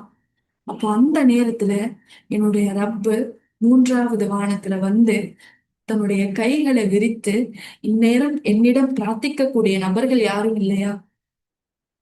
இந்நேரம் என்னிடம் மன்னிப்பு கேட்க யாரும் இல்லையா? இந்நேரம் என்னிடம் தன் தேவைகளை நிறைவேற்ற சொல்லி கேட்கக்கூடிய நபர்கள் யாரும் இல்லையா அப்படின்னு என் ரப்பு காத்துட்டு இருக்கும் போது என்னால எப்படி தூங்க முடியும்? நான் பகலெல்லாம் இதுக்காக தானே பாடுபடுறேன். என் வாழ் என் வாழ்நாள் முழுக்க இதுக்காக தானே நான் உழைக்கிறேன். அல்லாஹ்வுடைய அன்பு கிடைக்கணும், அவனுடைய மன்னிப்பு கிடைக்கணும், அவனுடைய கருணை கிடைக்கணும்னு. அதை என்னுடைய ரப்பு கைகள்ல வச்சு வந்து காத்துட்டு இருக்கும் போது நான் எப்படி தூங்குவேன் அப்படின்னு சொல்லி சொல்லுவேன். அப்போ நம்மளும் நம்முடைய உள்ளத்தை அமைதி பெற வைக்கிறதுக்கு, அல்லாஹுடனான நம்மளுடைய நெருக்கத்தை அதிகப்படுத்துறதுக்கு தஹஜ்ஜத் தொழக்கூடிய மனிதர்களா இருக்கு. இதை நம்ம தொழுகும் போது இப்ப நான் சொன்ன விஷயங்களை விட, இப்ப நான் சொல்றதால உங்களுக்கு ஏற்படுற உணர்வுகளை விட நீங்க இந்த அமலை தொடர்ந்து செய்யும் போது ஒரு 2 நாள், ஒரு வாரம், ஒரு 10 நாள் தொடர்ந்து நீங்க செஞ்சிட்டீங்கன்னா இந்த 10 நாளுக்கு அப்புறம் தான் அதனுடைய உண்மையான சுவையை உணர முடியும். ஏன் அந்த அறிஞர்கள் தஹஜத்தை தேனை விட சுவை நிறைந்ததுன்னு சொன்னாங்க அப்படிங்கிறத அந்த அமலை செய்யும் போதுதான் நம்மளால உணர முடியும். தஹஜத் தொழுகிறதுக்கு பெரிய பெரிய விஷயங்கள்லாம் எதுவும் இருக்கணும்னு தேவை. பெரிய சூறாக்கள் ஓதணுமோ, 12 ரக்காய் தொழுகணுமோ, 8 ரக்காய் தொழுகணுமோ தேவையே இல்லை. இரவு நல்லா தூங்கிட்டு இரவுடைய கடைசி பொழுதுல எந்திரிக்கும் போது ஆல இம்ரானுடைய வசனங்களை ஓதிட்டு பிரஷ் பண்ணிட்டு ஒழு செஞ்சுட்டு தூக்கத்துல இருந்து நல்லா கலைஞ்சதுக்கு அப்புறமா நிதானமான முறையில கம்ஃபர்டபுளான ஒரு இடத்துல வந்து நின்னுட்டு அந்த இடத்தையும் தூய்மையா வச்சுட்டு எல்லார்கிட்ட நான் நிக்க போறேன், என் ரொம்ப ரொம்ப பக்கத்துல இருந்து என்ன பார்த்துட்டு இருக்கான் அப்படிங்கிற உணர்வோட 2 ரக்காய் சூரத்துல் ஃபாத்திஹா ஓதி, நமக்கு தெரிஞ்ச சூறாவை ஓதி, துணை சூறா ஓதி, நீண்ட நேரம் ருக்கு செஞ்சு, நீண்ட நேரம் சுஜூது செஞ்சு, சுபஹான ரப்பியல் அலாவையும் சுபஹான ரப்பியல் அலீமையும் ரப்பி ஃபிர்லியையும் நீண்ட நேரம் ஓதி, அல்லாவுக்கு பிடித்தமான அந்த சுஜூதுடைய நிலையில நீண்ட நேரம் இருந்து அல்லாஹ் கிட்ட உரையாடி மன்றாடி பேசி முறையிட்டு புலம்பி நன்றி செலுத்தி மன்னிப்பு கேட்டு எல்லாம் செஞ்சு ஒரு 2 ரக்காயத் தொழுது முடிச்சிட்டு கைகளை உயர்த்தி அல்லாஹ் கிட்ட, யா அல்லாஹ் ரப்பி என்னுடைய இறைவா அப்படின்னு கைகளை உயர்த்தி துவா செஞ்சு முடிச்சிட்டு அந்த முசல்லாவை எடுத்து வைக்கும் போது அல்லாஹ் நமக்கு ஒரு உணர்வு கொடுப்பான் பாருங்க. ஒரு நிம்மதியை கொடுப்பான் பாருங்க. அது இந்த உலகத்துல வேற எந்த அமலாலும் நமக்கு பெற்றுத்தர முடியாத ஒரு நிம்மதி. அப்போ அதை நம்ம செய்யும் போது நம்மளுடைய மனதில் உள்ள பாரங்கள் ஆட்டோமேட்டிக்கா குறைய ஆரம்பிச்சிடும். நான் என் ரப்பு கிட்ட ஒப்படைச்சிட்டேன். மத்த நேரங்கள்ல நான் ஒப்படைக்கிறதை விட தஹஜத்துல என் ரப்பு கிட்ட ஒப்படைச்சிட்டேன். கைகளை விரித்து காத்திருந்த என்னுடைய ரப்புடைய கரங்கள்ல என்ன நான் ஒப்படைச்சிட்டேன். இறைவனுடைய நன்மையை தவிர வேற எதுவும் என்ன அணுகாது அப்படிங்கிற ஒரு குண ஆறுதலை தஹஜத் நமக்கு கொடுக்கும். இத தொடர்ந்து செய்யக்கூடிய மனிதர்களா இன்ஷா அல்லாஹ் நம்ம இருப்போம். அடுத்ததா உங்களுடைய உள்ளத்தை அமைதி பெற வைக்கிறதுக்கு இஸ்லாம் நமக்கு காட்டித் தரக்கூடிய வழிமுறை என்ன அப்படின்னா, மன்னிப்பு கேட்கறது. அதிகமா அல்லாஹ் கிட்ட மன்னிப்பு கேட்கறது. அல்லாஹ் தன்னுடைய திருமறை குர்ஆன்ல சொல்லும் போது சொல்றான், நூஹ் நபியுடைய சமூகத்துக்கிட்ட நூஹ் நபி சொன்ன வார்த்தை, அவங்கள மன்னிப்பு கேட்க சொல்லி நூஹ் அலைஹிஸ்ஸலாம் அவங்க சொல்றாங்க. அப்போ நூஹ் அலைஹிஸ்ஸலாம் சொல்றாங்க, நீங்க உங்க ரப்பு கிட்ட மன்னிப்பு கேளுங்க, அவன் உங்களை மன்னிச்சிருவான். இந்த மன்னிப்புக்கு பகரமா உங்களுக்கு என்ன தருவான் தெரியுமா? உங்களுக்கு மழையை கொடுப்பான், உங்களுக்கு பொருள்களை கொடுப்பான், உங்களுக்கு புதல்வர்களை கொடுப்பான், உங்களுக்கு உதவி செய்வான், அல்லாஹ் உங்களுக்கு தோட்டங்களை கொடுப்பான், அல்லாஹ்வுடைய உதவி கிடைக்கும் அப்படின்னு சொல்லி சொன்னான். அப்போ அல்லாஹ்வுடைய உதவி வரணும் அப்படின்னா நம்ம எதுதோ பெருசு பெருசா செய்யணும் தேவை. அஸ்தக்ஃபிருல்லா, அஸ்தக்ஃபிருல்லா, அஸ்தக்ஃபிருல்லா. யா அல்லாஹ் என்னை மன்னிப்பாயாக, என்னை மன்னிப்பாயாக, என்னை மன்னிப்பாயாக. இந்த சின்ன திக்ர், இந்த சின்ன ஒரு வார்த்தை அல்லாஹ் கிட்ட இருந்து நம்மளுக்கு என்னென்ன பெற்று தருதுன்னு பாருங்க. நம்ம கேட்டது வெறும் மன்னிப்பு மட்டும்தான் நம்ம அல்லாட்ட கேட்கிறோம். நம்ம அறிஞ்சு பாவங்கள் செஞ்சிருப்போம், தெரியாம சில பாவங்கள் செஞ்சிருப்போம், வெளிப்படையான பாவங்கள் செஞ்சிருப்போம், யாருக்கும் தெரியாம மறைமுகமான பாவங்கள் செஞ்சிருப்போம். இது எல்லாத்துக்கும் அல்லாஹ் கிட்ட மன்னிப்பு கேட்டா மட்டும் போதுமானது. மன்னிப்பை தாண்டி வேற எதுவும் நமக்கு கேட்கணும்னு கூட அவசியம் இல்லை. யா அல்லாஹ் என்னை மன்னிச்சிரியா அல்லாஹ், என்னோட வாழ்வை நீ நல்லாவே. யா அல்லாஹ் என்னை மன்னிச்சிரியா அல்லாஹ், எனக்கு பரக்கத்தை கொடு. யா அல்லாஹ் என்னை மன்னிச்சிரியா அல்லாஹ், எனக்கு ஆரோக்கியத்தை கொடு அப்படின்னு அடுத்த கட்டமா எதுவுமே நம்மளுடைய ரப்பு கிட்ட கேட்க நமக்கு அவசியமே இல்லை. ஏன்னா அல்லாஹ் தன்னுடைய திருமறை குர்ஆன்ல சொல்லும் போது சொல்றான், நீங்கள் அல்லாஹ் கிட்ட மன்னிப்பு மட்டும் கேளுங்க, அதுக்கு பகரம் அல்லாஹ் உங்களுக்கு என்ன கொடுக்குறான்? மழையை தரான், பொருளை தரான், புதல்வர்களை தரான், தோட்டங்களை தரான், ஆறுகளை தரான், சுவனத்தை தரான், அல்லாஹ் உங்களுக்கு உதவி செய்யறான். இமாம் ஹசனுல் பசரி அவங்க ஒரு இமாம். அவங்க ஒரு சபையில இருந்தாங்க. அவங்களுடைய மாணவர்கள் இமாம் ஹசனுல் பசரிய சுத்தி உட்கார்ந்து. அப்போ ஒரு மனிதர் வராரு.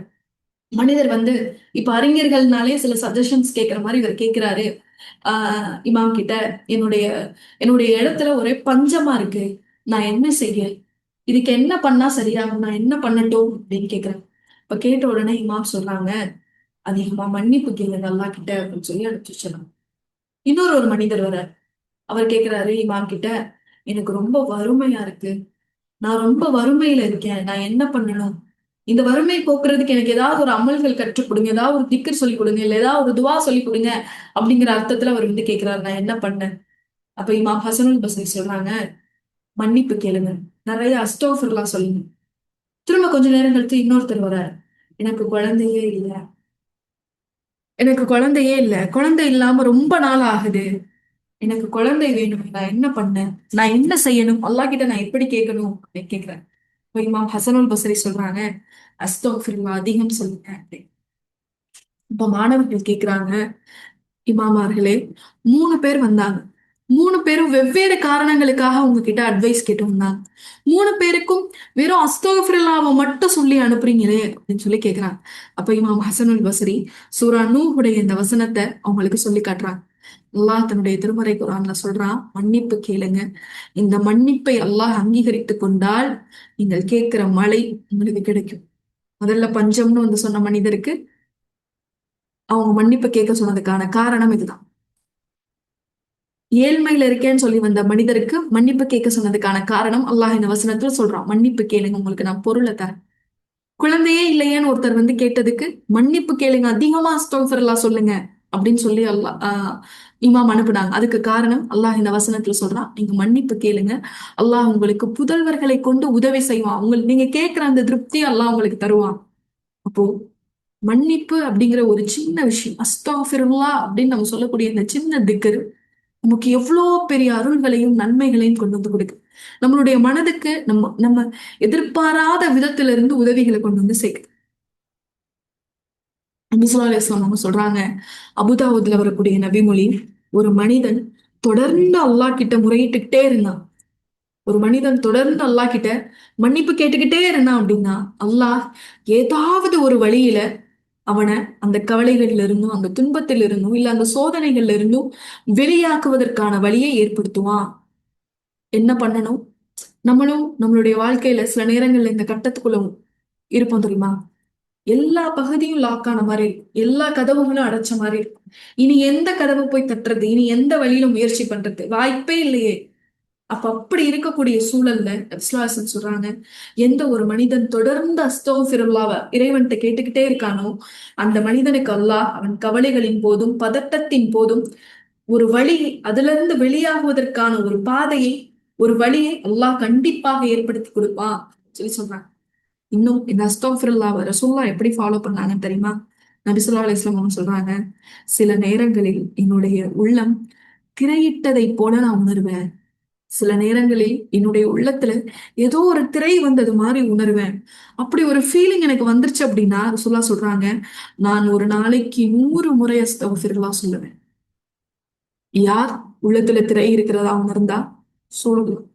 முன்பின் பாவம் மன்னிக்கப்பட்ட நம்மளுடைய இறை தூதர், வாழ்நாள் முழுக்க அல்லாஹ்விற்காகவே தன்னுடைய வாழ்வை அர்ப்பணிச்ச நம்மளுடைய இறை தூதர், நாளை சொர்க்கத்துல முதலாவது நபராக நுழைய போற நம்மளுடைய இறை தூதர், நமக்காக பரிந்து பேச ஆளே இல்லாத அந்த மறுமை நாள்ல நமக்காக இறைவன் கிட்ட பரிந்து பேசக்கூடிய நம்மளுடைய இறை தூதர், உங்களுடைய உள்ளத்துல ஒரு சின்ன ஒரு டிஸ்கம்ஃபர்ட் உணர்ந்துட்டா, ஒரு சின்ன ஒரு மாறுதலை உணர்ந்துட்டா, ஒரு சின்ன ஒரு திரை இருக்கிற மாதிரி ஒரு உணர்வு வந்துட்டா, நான் 100 முறை அஸ்தக்ஃபிருல்லாஹ் ஒரு நாளைக்கு சொல்லுவேன்ற சொல்றான். இப்போ நம்மளுடைய உள்ளம் இருக்கின்ற நிலைக்கு நம்ம ஒரு நாளைக்கு எத்தனை ஆயிரம் அஸ்தக்ஃபிருல்லாஹ் சொல்ல வேண்டிய சூழல் கட்டாயம். நம்ம எவ்வளவு சொல்றோம்? ஒரு 10 முறையாவது நான் ஒரு நாளைக்கு அஸ்தக்ஃபிருல்லாஹ் சொல்லுவேன் அப்படிங்கிறவங்க இருக்கீங்களா? நான் என்னையும் சேர்த்துதான் கேட்கிறேன். அதாவது ஒரு பாவம் செஞ்சுட்டதான் நம்ம உணரும் போது மட்டும்தானே அல்லாஹ் கிட்ட அஸ்தக்ஃபிருல்லாஹ் கேட்டு போறோம். ரசூலுல்லாஹ் ஒரு சின்ன ஒரு நெருடலை உணர்ந்தா கூட உடனே அன்றைக்கு 100 முறை அஸ்தக்ஃபிருல்லாஹ் கேட்கக்கூடியவங்களா இருந்திருக்காங்க. இப்போ நம்மளும் நம்மளுடைய உள்ளம் கனமாவோ பாரமாவோ கவலையாவோ பாவங்கள் அதிகமா செய்யறதா நம்ம உணர்ந்தா நம்மளும் தினம் என்ன கேட்கணும் அல்லாஹ் கிட்ட? அஸ்தக்ஃபிருல்லாஹ், யா அல்லாஹ் என்னை மன்னிச்சிரு அப்படிங்கிறத கேட்க. எந்த ஒரு அடியான் அல்லாஹுவால மன்னிக்கப்பட்டானோ, அல்லாஹுவால மன்னிக்கப்பட்ட அடியான் கண்டிப்பா சுவனவாசி, கண்டிப்பா அல்லாஹுடைய அன்பை பெற்று வந்தான். அப்போ உங்களுடைய உள்ளத்தை அமைதி உள்ளதுக்கு இஸ்லாம் நமக்கு சொல்லிக் கொடுக்கக்கூடிய வழிமுறை அஸ்தக்ஃபிருல்லாஹ். ரொம்ப பதட்டமா இருக்கீங்களா? ரொம்ப கவலையா இருக்கீங்களா? ரொம்ப நெருக்கடியான சூழல்ல உணர்றீங்களா? இனி எங்க இருந்துமே உதவியே வராதுன்னு நீங்க நினைக்கிறீங்களா? அஸ்தக்ஃபிருல்லாஹ் சொல்ல ஆரம்பிச்சு,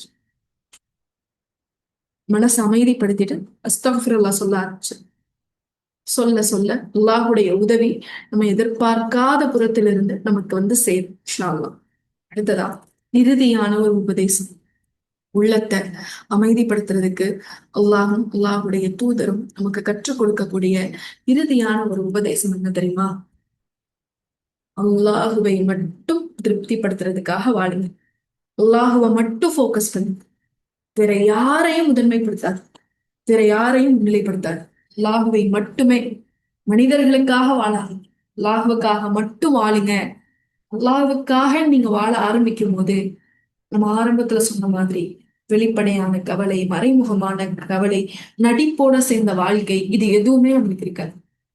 எப்பயுமே நம்ம ஒரு அமைதியா அரவணைப்பா உணர ஆரம்பிப்போம். எப்போனா அல்லாஹ்விற்காக அப்படின்னு நம்மளுடைய வாழ்க்கையை நம்ம அமைச்சுக்கும் போது. நாம பல நேரங்கள்ல இந்த உலகத்துல எத்தனை விஷயங்களுக்கு கவலைப்படுறோம். அந்த கவலைகள்ல எவ்வளோ மனிதர்களை பத்தினதா இருக்கு, எவ்வளோ அல்லாஹுவை பத்தினதா இருக்கு? ஒரு பர்சன்டேஜ் போட முடியுமா? என்னுடைய கவலை இத்தனை சதவீதம் என்னை சுத்தி வாழக்கூடிய மனிதர்களை திருப்திப்படுத்த முடியலையேன்னு இருக்கு.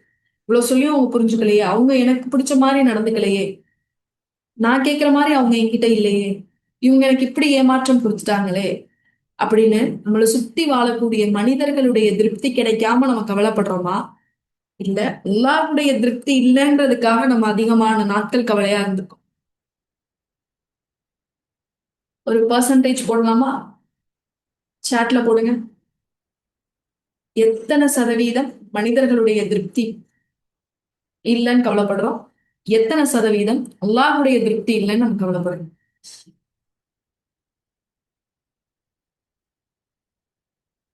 சாட்ல போடுங்க.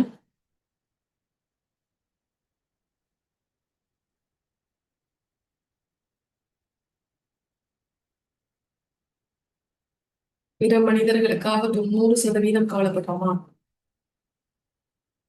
வேற யோசிச்சு பாருங்களேன். பொறுமையா கவலைப்பட்டுட்டே அழுதுட்டே இருக்காம, எல்லா கிட்ட புலம்பிட்டே இருக்காம, சக மனிதர்கள் கிட்ட முறையிட்டுக்கிட்டே இருக்காம, என் வாழ்க்கை மட்டும் ஏன் இப்படி இருக்கு அப்படிங்கிற அந்த கேள்விக்குள்ளேயே இருக்காம, நிதானமா யோசிச்சு பாருங்க. நிதானமா யோசிச்சு பாருங்க. இந்த கவலை யாருக்கானது? என் ரப்ப திருப்திப்படுத்த முடியலன்னு நான் கவலைப்படுறேனா? இல்ல என்னோட வாழ்ற சக மனிதனை திருப்திப்படுத்த முடியலன்னு நான் கவலைப்படுறேன். பெரும்பாலான நேரங்கள் 90% நேரங்கள்ல நம்ம சக மனிதனை திருப்திப்படுத்த முடியல அப்படிங்கிறதுலதான் நம்மளுடைய கவலை இருக்கும். 90% என் கூட இருக்கக்கூடிய சக மனிதரை என்னால திருப்திப்படுத்த முடியும். என்கிட்ட அவரு திருப்தி அடைஞ்சுக்கல. பிறரை பத்தின கவலைதான், அவங்களுடைய திருப்தி தான்.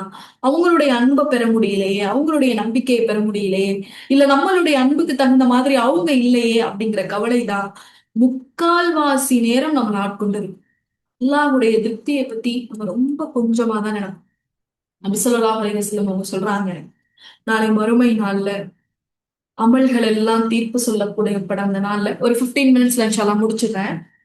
12:30 ஆயிருச்சு. ஒரு 20 நிமிஷம் இதான் லாஸ்ட் நினைவூட்டல். இதோட கன்க்ளூஷன் கொடுத்து இன்ஷா அல்லாஹ் முடிச்சிடலாம். நபி ஸல்லல்லாஹு அலைஹி வஸல்லம் அவங்க சொல்றாங்க, நாளை மறுமை நாள்ல அமல்கள் விசாரிக்கப்படக்கூடிய அந்த நாள்ல யாருக்கு சுவனம் யாருக்கு நரகம்னு தீர்ப்பு சொல்லப்படக்கூடிய அந்த நாள்ல ஒரு மனிதன் வருவான். மலை போன்ற நன்மைகளோட வருவான். அந்த மலைக்கு ரசூல்லா ஒரு மலையையும் உதாரணமா சொல்றாங்க. அங்க இருந்த திஹாமா அப்படிங்கிற ஒரு மலையை ரசூல்லா உதாரணமா சொல்றாங்க. இந்த மலை போன்ற நன்மையோட ஒரு மனிதன் முன்னாடி வருவான். ஆனா அல்லாஹ் என்ன பண்ணுவானா, அந்த மலை போன்ற நன்மைய தூசி தூசியா ஆக்கிடுவான். ஒரு ஒரு தூசி படிந்த ஒரு டேபிள்ல ஒரு துணியை வச்சு தட்டுனா அது எப்படி பறந்து போகுமோ, கண்ணுக்கே தெரியாம மறைஞ்சு போகுமோ, அது போல அல்லாஹ் இவர் மலை அளவு கொண்டு வந்த நன்மையை தூள் தூளாக்கிடுவான்.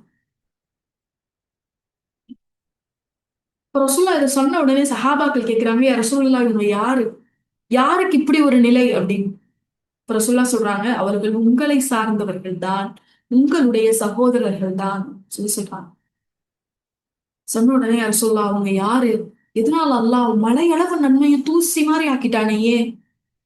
அப்போ ரசூலுல்லாஹ் சொன்னாங்க, இந்த மனிதர்கள் மக்கள் முன்னாடி இருக்கும்போது, பகல் பொழுதுல பகல் வெளிச்சத்துல மக்கள் முன்னாடி இருக்கும்போது தொழுவாங்க, நோன்பு வைப்பாங்க, குர்ஆன் ஓதுவாங்க, ஈமான்ல திளைத்திருக்கக்கூடிய மனிதர்களா தங்களை காட்டிக்குவாங்க.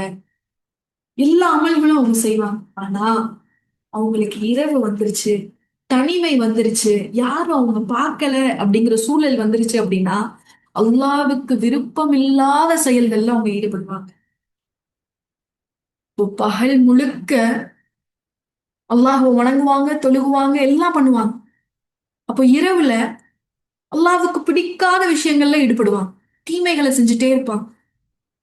இப்ப இப்படிப்பட்ட மனிதர்களுடைய நன்மையை தான் அல்லாஹ் தூசி போல பறக்கடிக்கிறேன்னு சொல்றான். நபி ஸல்லல்லாஹு அலைஹி வஸல்லம் வந்து நமக்கு சொல்லி காட்டுறான். இங்க இவருடைய அமல்கள் தூசியாக்கப்பட்டதுக்கான காரணம் என்ன? ஏன்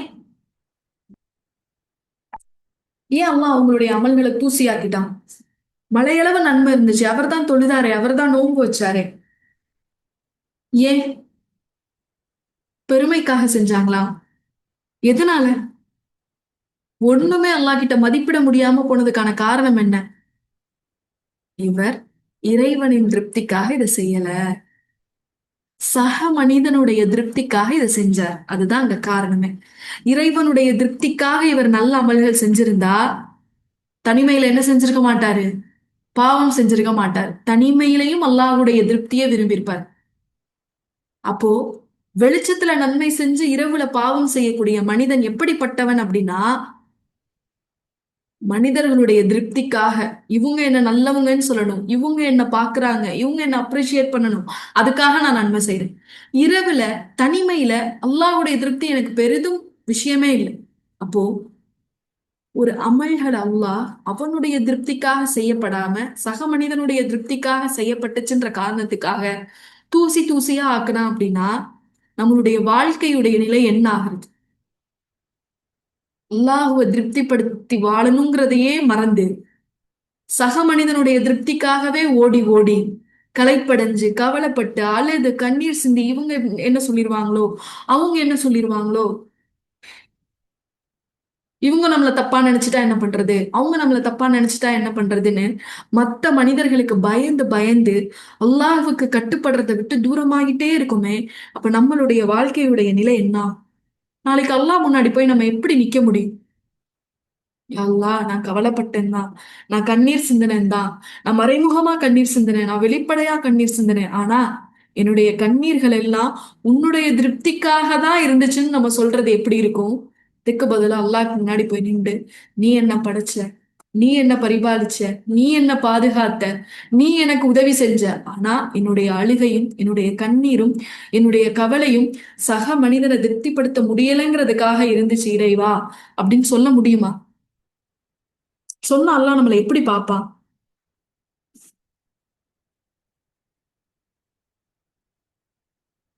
இந்த உலகத்துல நம்ம வாழும்போது எந்த மனிதனையும் நம்ம திருப்திப்படுத்த முடியாது. இந்த மனிதனுடைய இயல்பு. எந்த மனிதனையும் நம்மளால என்ன செய்ய முடியாது, திருப்திப்படுத்தவே முடியாது. நீங்க பாருங்க, இந்த ஒரு விஷயம் செஞ்சுட்டா சந்தோஷமா இருப்பாங்க, அடுத்த ஒரு சூழல் வரும்போது அதையும் செஞ்சாதான் சந்தோஷமாவாங்க. இவங்க ஏற்கனவே ஒண்ணு செஞ்சாங்களே அப்படிங்கறதுக்காக திருப்தி கொள்ள மாட்டாங்க. ஆனா நம்மளுடைய ரப்ப அப்படி இல்லை. நீங்க 1000 ரூபாய் தான் கொடுத்தா, 1000 ரூபாய் சதக்கா பண்ணாதான் அல்லாஹ் திருப்தி கொள்வானா? இல்ல. 1 ரூபாய் சதக்கா பண்ணாலும் அல்லாஹ் திருப்தி கொள்வான். நீங்க 8 ரக்காய் தஹஜ்ஜத் தொழுதாதான் அல்லாஹ் உங்க மேல திருப்தி கொள்வானான்னு கேட்டா இல்ல. 2 ரக்காய் உளமாற நீங்க தொழுதீங்கன்னா அல்லாஹ் திருப்தி கொள்வான். நீங்க நஃபீலு நுஹா இப்படி நிறைய அமல்கள் செஞ்சாதான் அல்லாஹ் உங்க மேல திருப்தி கொள்வானான்னு கேட்டா இல்ல. 5 வேளை தொழுகைய ஒரு உயிரோட்டத்தோட தொழுகையில அந்த ஹுஷுவோட நம்ம தொழுதோம் அப்படின்னா அல்லாஹ் நம்ம மேல திருப்தி கொள்வான். இறைவனை திருப்திப்படுத்துறது ரொம்ப ஈஸியானது. மனிதர்களை திருப்திப்படுத்துறது ரொம்ப கஷ்டமானது. அப்போ நம்மளுடைய வாழ்க்கையினுடைய இலக்கா அல்லாஹ்வை வச்சு, அல்லாஹ் தான் என்னுடைய வாழ்க்கையுடைய இலக்கு, அவனுடைய திருப்தி அதிருப்தி மட்டும்தான் என்னுடைய நோக்கம் அப்படின்னு வாழ்ந்து பாருங்க. முன்னாடி இந்த உரையுடைய ஆரம்பத்துல சொன்ன மாதிரி அடையாளத்தை நம்மளும் பெற்றுருவோம். அவங்க அச்சப்படவும் மாட்டாங்க, கவலைப்படவும் மாட்டாங்க. ஏன்னா அவங்களுடைய பிரதானம் இப்ப எதுதான்? அல்லாஹ் மட்டும்தான். அதை விட்டுட்டு இலகுவா திருப்தி அடையக்கூடிய நம்மளுடைய இறைவனை விட்டுட்டு திருப்தியே படுத்த முடியாத இந்த மனிதர்களுக்காக நம்ம கவலைப்பட்டுக்கிட்டே இருந்தோம்னா நம்மளுடைய மரணம் வரைக்கும் அந்த மனிதரை நம்ம திருப்திப்படுத்தவே முடியாது. யோசிச்சு பாருங்க. நல்லா சொல்றாங்க, என்னுடைய அடியான் என்கிட்ட வந்து மன்னிப்பு கேட்கிறான். அவன் மன்னிப்பு கேட்கும் போது அவனுடைய நிலை எப்படி தெரியுமா இருக்கு? அவனுடைய பாவம் வானத்தை முற்ற அளவு இருக்கு. அவனுடைய பாவத்தினுடைய அளவு எப்படி இருக்கு? வானத்தை முற்ற அளவு இருக்கு. ஆனாலும் அவன் என்கிட்ட மன்னிப்பு கேட்டா நான் அவனை மன்னிச்சிருவேன். அல்லாஹ் நம்ம மேல திருப்தி அடைஞ்சிட்டா. ஆனா ஒரு சக மனிதன் ஒரு முறை தப்பு செஞ்சுட்டோம், அடுத்த முறை அதே மாதிரி ஒரு தவறுதலா ஒரு தப்பு செஞ்சுட்டோம், மனிதன்கிட்ட போய் மன்னிப்பு வாங்கிட முடியும்னு நினைக்கிறீங்களா? நீ தெரிஞ்சுதான் செஞ்ச, நீ அன்னைக்கே அப்படிதான் செஞ்ச, எவ்வளவு வார்த்தைகள். வாங்கவே முடியாது அந்த மன்னிப்ப. ஆனா அல்லாஹ், நீ வானம் முற்ற அளவு பாவத்தோட நீ என்கிட்ட வந்து மன்னிப்பு கேட்டாலும் நான் உனக்கு மன்னிக்கிறேன். உன்னால என்னுடைய பாதையில செலவுகள் பண்ண முடியலையா? நிறைய நிறைய பொருளாதாரம் உன்கிட்ட இல்லையா? நீ திக்ர் செய், நீ திக்ர் செய். அந்த அதே அளவு நன்மையை நான் உனக்கு தரேன். நீ ஆரோக்கியமா இருக்கும்போது எவ்வளவு நல்ல அமல்கள் செஞ்ச. அதனால நீ ஆரோக்கியம் இல்லாம இருக்கும்போது நீ நல்ல அமல்கள் செஞ்சதாவே நான் கணக்கு எழுதிக்கிறேன்னு நான் சொல்றேன்.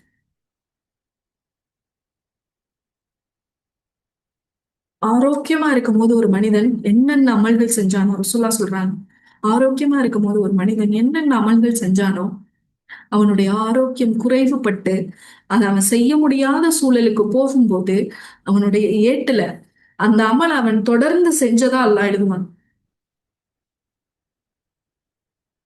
இதுக்கு ஆரோக்கியமா இருக்கும் போதே நம்ம ஏதாவது செஞ்சிருக்கணும் தானே? ஆரோக்கியமா இருக்கும் போதே நம்ம தஹஜ்ஜத் தொழுது இருக்கணும் தானே? ஆரோக்கியமா இருக்கும் போதே டெய்லி கொஞ்ச நேரம் அந்த திக்ரு ஓதி இருக்கணும் தானே? ஆரோக்கியமா இருக்கும் போதே நிறைய அஸ்தக்ஃபிருல்லாஹ் சொல்லியிருக்கணும் தானே? சொல்லியிருந்தா தானே நம்மளுடைய ஆரோக்கியம் குறையும் போது அல்லாஹ் நமக்கு அந்த அமலை தொடர்ந்து செஞ்சதுக்கான கூலி எழுதுவான். இப்ப பாருங்க, அல்லாஹ் நம்ம கிட்ட எவ்வளவு ஈஸியா திருப்தி அடைஞ்சிடறான் நம்மளுடைய அமல்களால, நம்மளுடைய மனமார்ந்த மன்னிப்பாங்க, நம்ம செய்யக்கூடிய திக்ருகளால. இந்த அல்லாஹ்வை திருப்திப்படுத்துறது மட்டும்தான் நம்மளுடைய இலக்கா வச்சுக்கணும். இதை நோக்கி நம்ம பயணிக்கும் போது அல்லாஹ் நம்முடைய வாழ்க்கை இலகுவான ஒரு வாழ்க்கையா மாற்றும். எப்படி? ஒரு பூவை நம்ம கையில வச்சுட்டு இருந்தா அந்த பூ வெயிட்டா இருக்குமா? ஒரு ரோஜா பூவை நீங்க உள்ளங்கையில வச்சிருக்கீங்க, அது உங்களுக்கு வலிக்குமா? கஷ்டமா இருக்குமா? எப்படா அதை தூக்கி கீழே வீசுவோம்னு நினைப்போமா? இல்ல, ரொம்ப இலகுவா இருக்கும். அப்ப அதே போல ஒரு உள்ளத்தை அல்லாஹ் நமக்கு கொடுப்பான். இலகுவான ஒரு பூவை போல இலகுவான நறுமணம் வீசக்கூடிய ஒரு சிறந்த இதயத்தை அல்லாஹ் நமக்கு கொடுப்பான். உடைஞ்சு போன, கண்ணீர் சிந்தக்கூடிய, கவலைப்பட்டுட்டே இருக்கக்கூடிய, புலம்பக்கூடிய இதயம் நமக்கு வேணாமே. இதுக்கு பகரமா அல்லாஹ் நமக்கு பூ மாதிரியான ஒரு இதயத்தை கொடுப்பான். இலகுவான ஒரு இதயத்தை கொடுப்பான். எப்ப கொடுப்பானா, அல்லாஹுவை மட்டுமே நம்ம பிரதானமா வச்சு வாழும். இன்னும் அல்லாஹ் தன்னுடைய திருமறை குர்ஆன்ல சொல்றான், பிற மனிதர்களுக்காக எப்படி வாழக்கூடாதோ அதே போல உங்களை மட்டுமே பிரதானப்படுத்தியும் நீங்க வாழாதீங்க. உங்க நஃப்ஸ மட்டுமே. அல்லாஹ் தன்னுடைய திருமறை குர்ஆன்ல சொல்றான்ல, உங்களுடைய மனோ இச்சைகளை தெய்வமாக்கி கொள்ளாதீங்கன்னு நம்ம அல்லாஹ் சொன்னதை பத்தி கவலைப்படாம, எனக்கு இது பிடிக்கும், எனக்கு இது பிடிக்காது, இது செஞ்சாதான் என் மனசு திருப்தியா இருக்கும். தெரியும், வழிபாடுகள், பிரமத வழிபாடுகள், பிரமத ஆஹ் விழாக்களை நம்ம கொண்டாடுறது எல்லாமே அல்லாஹ்வுக்கு பிடிக்காதுன்னு தெரியும். ஒரு நியூ இயர் கொண்டாடுறது, பிறந்த நாள் கொண்டாடுறது, இதெல்லாம் அல்லாஹ்வுக்கு பிடிக்காதுன்னு நமக்கு தெரியும். ஆனாலும் நம்ம செய்யறோம். ஏன் செய்யறோம்? ஏன்னா அது என் உள்ளத்துக்கு பிடிச்சிருக்கு. அப்படி உள்ளத்துக்கு பிடிச்சிருக்குன்னு தேடி தேடி பயணிக்கக்கூடிய மனிதர்களுக்காக தான் அல்லாஹ் சொல்றான், நீங்க உங்களுடைய மனோ இச்சைகளை தெய்வமாக்கிக்காதீங்க.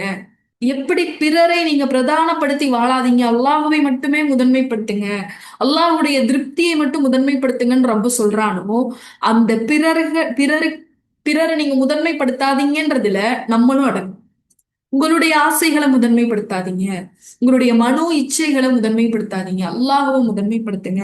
உங்களுடைய உள்ளம் நிம்மதியா இருக்கும், திருப்தியா இருக்கும் அப்படின்னு அல்லாஹ் நமக்கு சொல்லி காட்டுது. அல்லாஹ்வுடைய திருப்தியை தேடி எல்லா நபிமார்களும் அதுக்காக மட்டுமே தான் பயணிச்சிருக்காங்க. யோசிச்சு பாருங்க, அழைப்பு பணி கடினமா இருந்த போது கூட எல்லா தூதர்களும் அதை தொடர்ந்து இருந்ததுக்கான காரணம் அல்லாஹ்வுடைய திருப்தி கிடைச்சிராதா? அல்லாஹ்வுடைய திருப்தி இருந்திராதா? எல்லா சஹாபாக்களும், இதுக்கு முன்னாடி வாழ்ந்த எல்லா நல்லடியார்களும் தங்களுடைய வாழ்க்கையை இவ்வளோ அழகா, இவ்வளோ செம்மையா இபாதத்துகளால அலங்கரிச்சதுக்கான காரணம் அல்லாஹ்வுடைய திருப்தி கிடைச்சிராதா அப்படிங்கிற ஒரு ஏக்கம் மட்டும்தான். எப்படி நபி ஸல்லல்லாஹு அலைஹி வஸல்லம் அல்லாஹ்வுடைய திருப்திய முதன்மைப்படுத்தினாங்க அப்படிங்கிறதுக்கு ஒரு சிறந்த உதாரணம் தாயிஃப். தாயிஃபுடைய நிகழ்வு எல்லாருக்கும் தெரியும் தானே? தாயிஃப் சம்பவம். நபி ஸல்லல்லாஹு அலைஹி வஸல்லம் அவங்களுடைய சிறிய தந்தையும் இறந்துடுறாங்க, அவங்க மனைவியும் இறந்துடுறாங்க. அவங்க இனி மக்கால வாழ முடியாது அப்படிங்கிற ஒரு சூழல் வரும்போது ரசூல்லா தாயிஃபுக்கு போய் அழைப்பு பணி செய்யறதுக்காக போறாங்க. தாயிஃப் நகரத்துக்குள்ள போய் நபி ஸல்லல்லாஹு அலைஹி வஸல்லம் அவங்க அழைப்பு பணி செய்யும் போது உடனே எல்லாரும் கேட்டுட்டாங்களா? ரசூல்லா சொன்னதை உடனே எல்லாரும் கேட்டாங்களா? இல்ல. நபி ஸல்லல்லாஹு அலைஹி வஸல்லம் அவங்கள நிராகரிச்சாங்க. நீங்க ரஹீக் எடுத்து படிச்சு பாருங்க அந்த நிகழ்வை.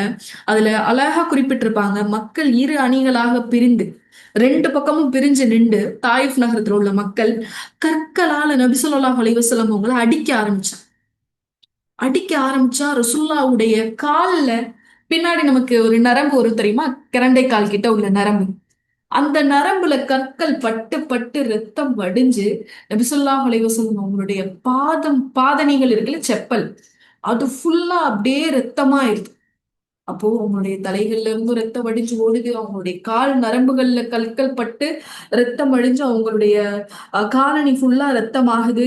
அப்படி இருக்கக்கூடிய சூழல்ல நபி ஸல்லல்லாஹு அலைஹி வஸல்லம் அவங்க தாயிஃபை விட்டு வெளியேறி வந்து ரபிஆ அப்படிங்கிற அவங்களுடைய மகன்களான உத்துபா, ஷைபா அவங்களுக்கு சொந்தமான தோட்டத்துல ரசூலுல்லாஹ் வந்து தஞ்சம் புகுறாங்க.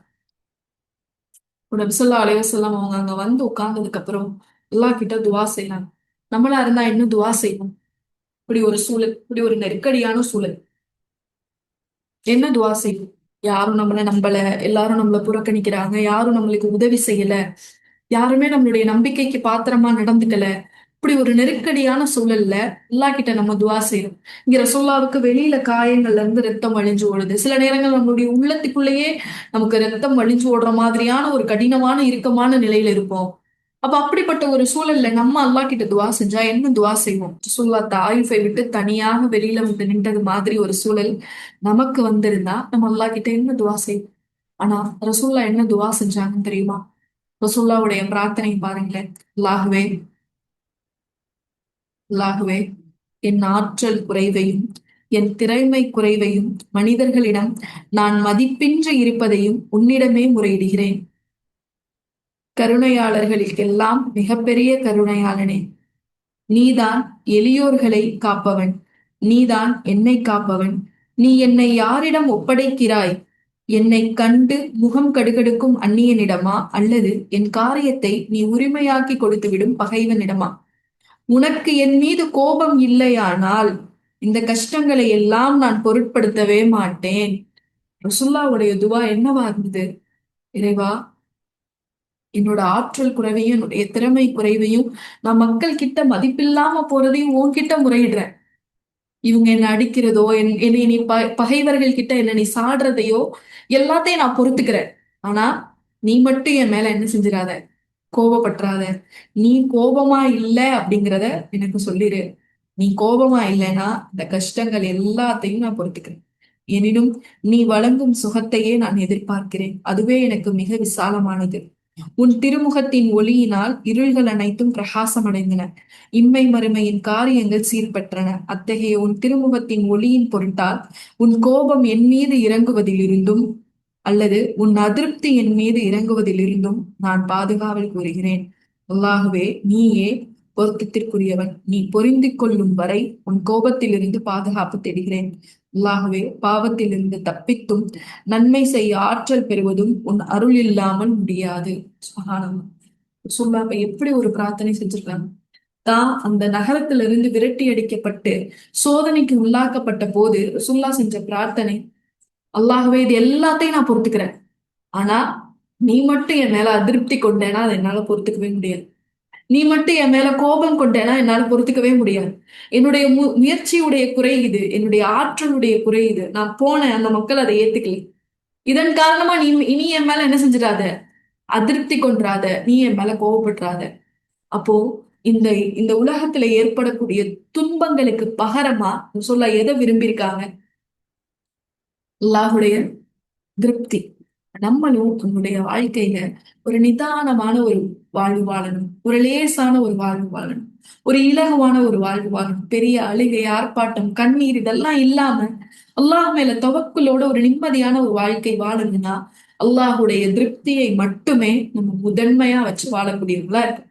நபி ஸல்லல்லாஹு அலைஹி வஸல்லம் சொல்றாங்க, யாரெல்லாம் மனிதர்களிடம் திருப்தியை தேடி அலைகின்றார்களோ, அல்லாஹுடைய திருப்திக்கு பகரமாக யாரெல்லாம் மனிதர்களிடத்தில் திருப்தியை தேடுகிறார்களோ, அல்லாஹ் அவரை அந்த மனிதர்களிடமே ஒப்படைத்து விடுவான். இனி அல்லாஹ் அவங்கள்ட்டே ஒப்படைச்சிருவான். இனி அவங்களா நமக்கு ஏதாவது நன்மை செஞ்சாதான். அல்லாஹ் எந்த உதவியும் செய்ய மாட்டான் மனிதர்கள்ட்ட திருப்தியை தேட ஆரம்பிச்சோம். சொல்றாங்க, யார் மனிதர்களுக்கு எதிராக அல்லாஹுடைய திருப்தியை மட்டும் நாடி வாழ்கிறானோ, அல்லாஹ் இந்த மனிதர்களுக்கு எதிராக அல்லாஹ் செயல்படுவான் அப்படின்னு சொல்றான்.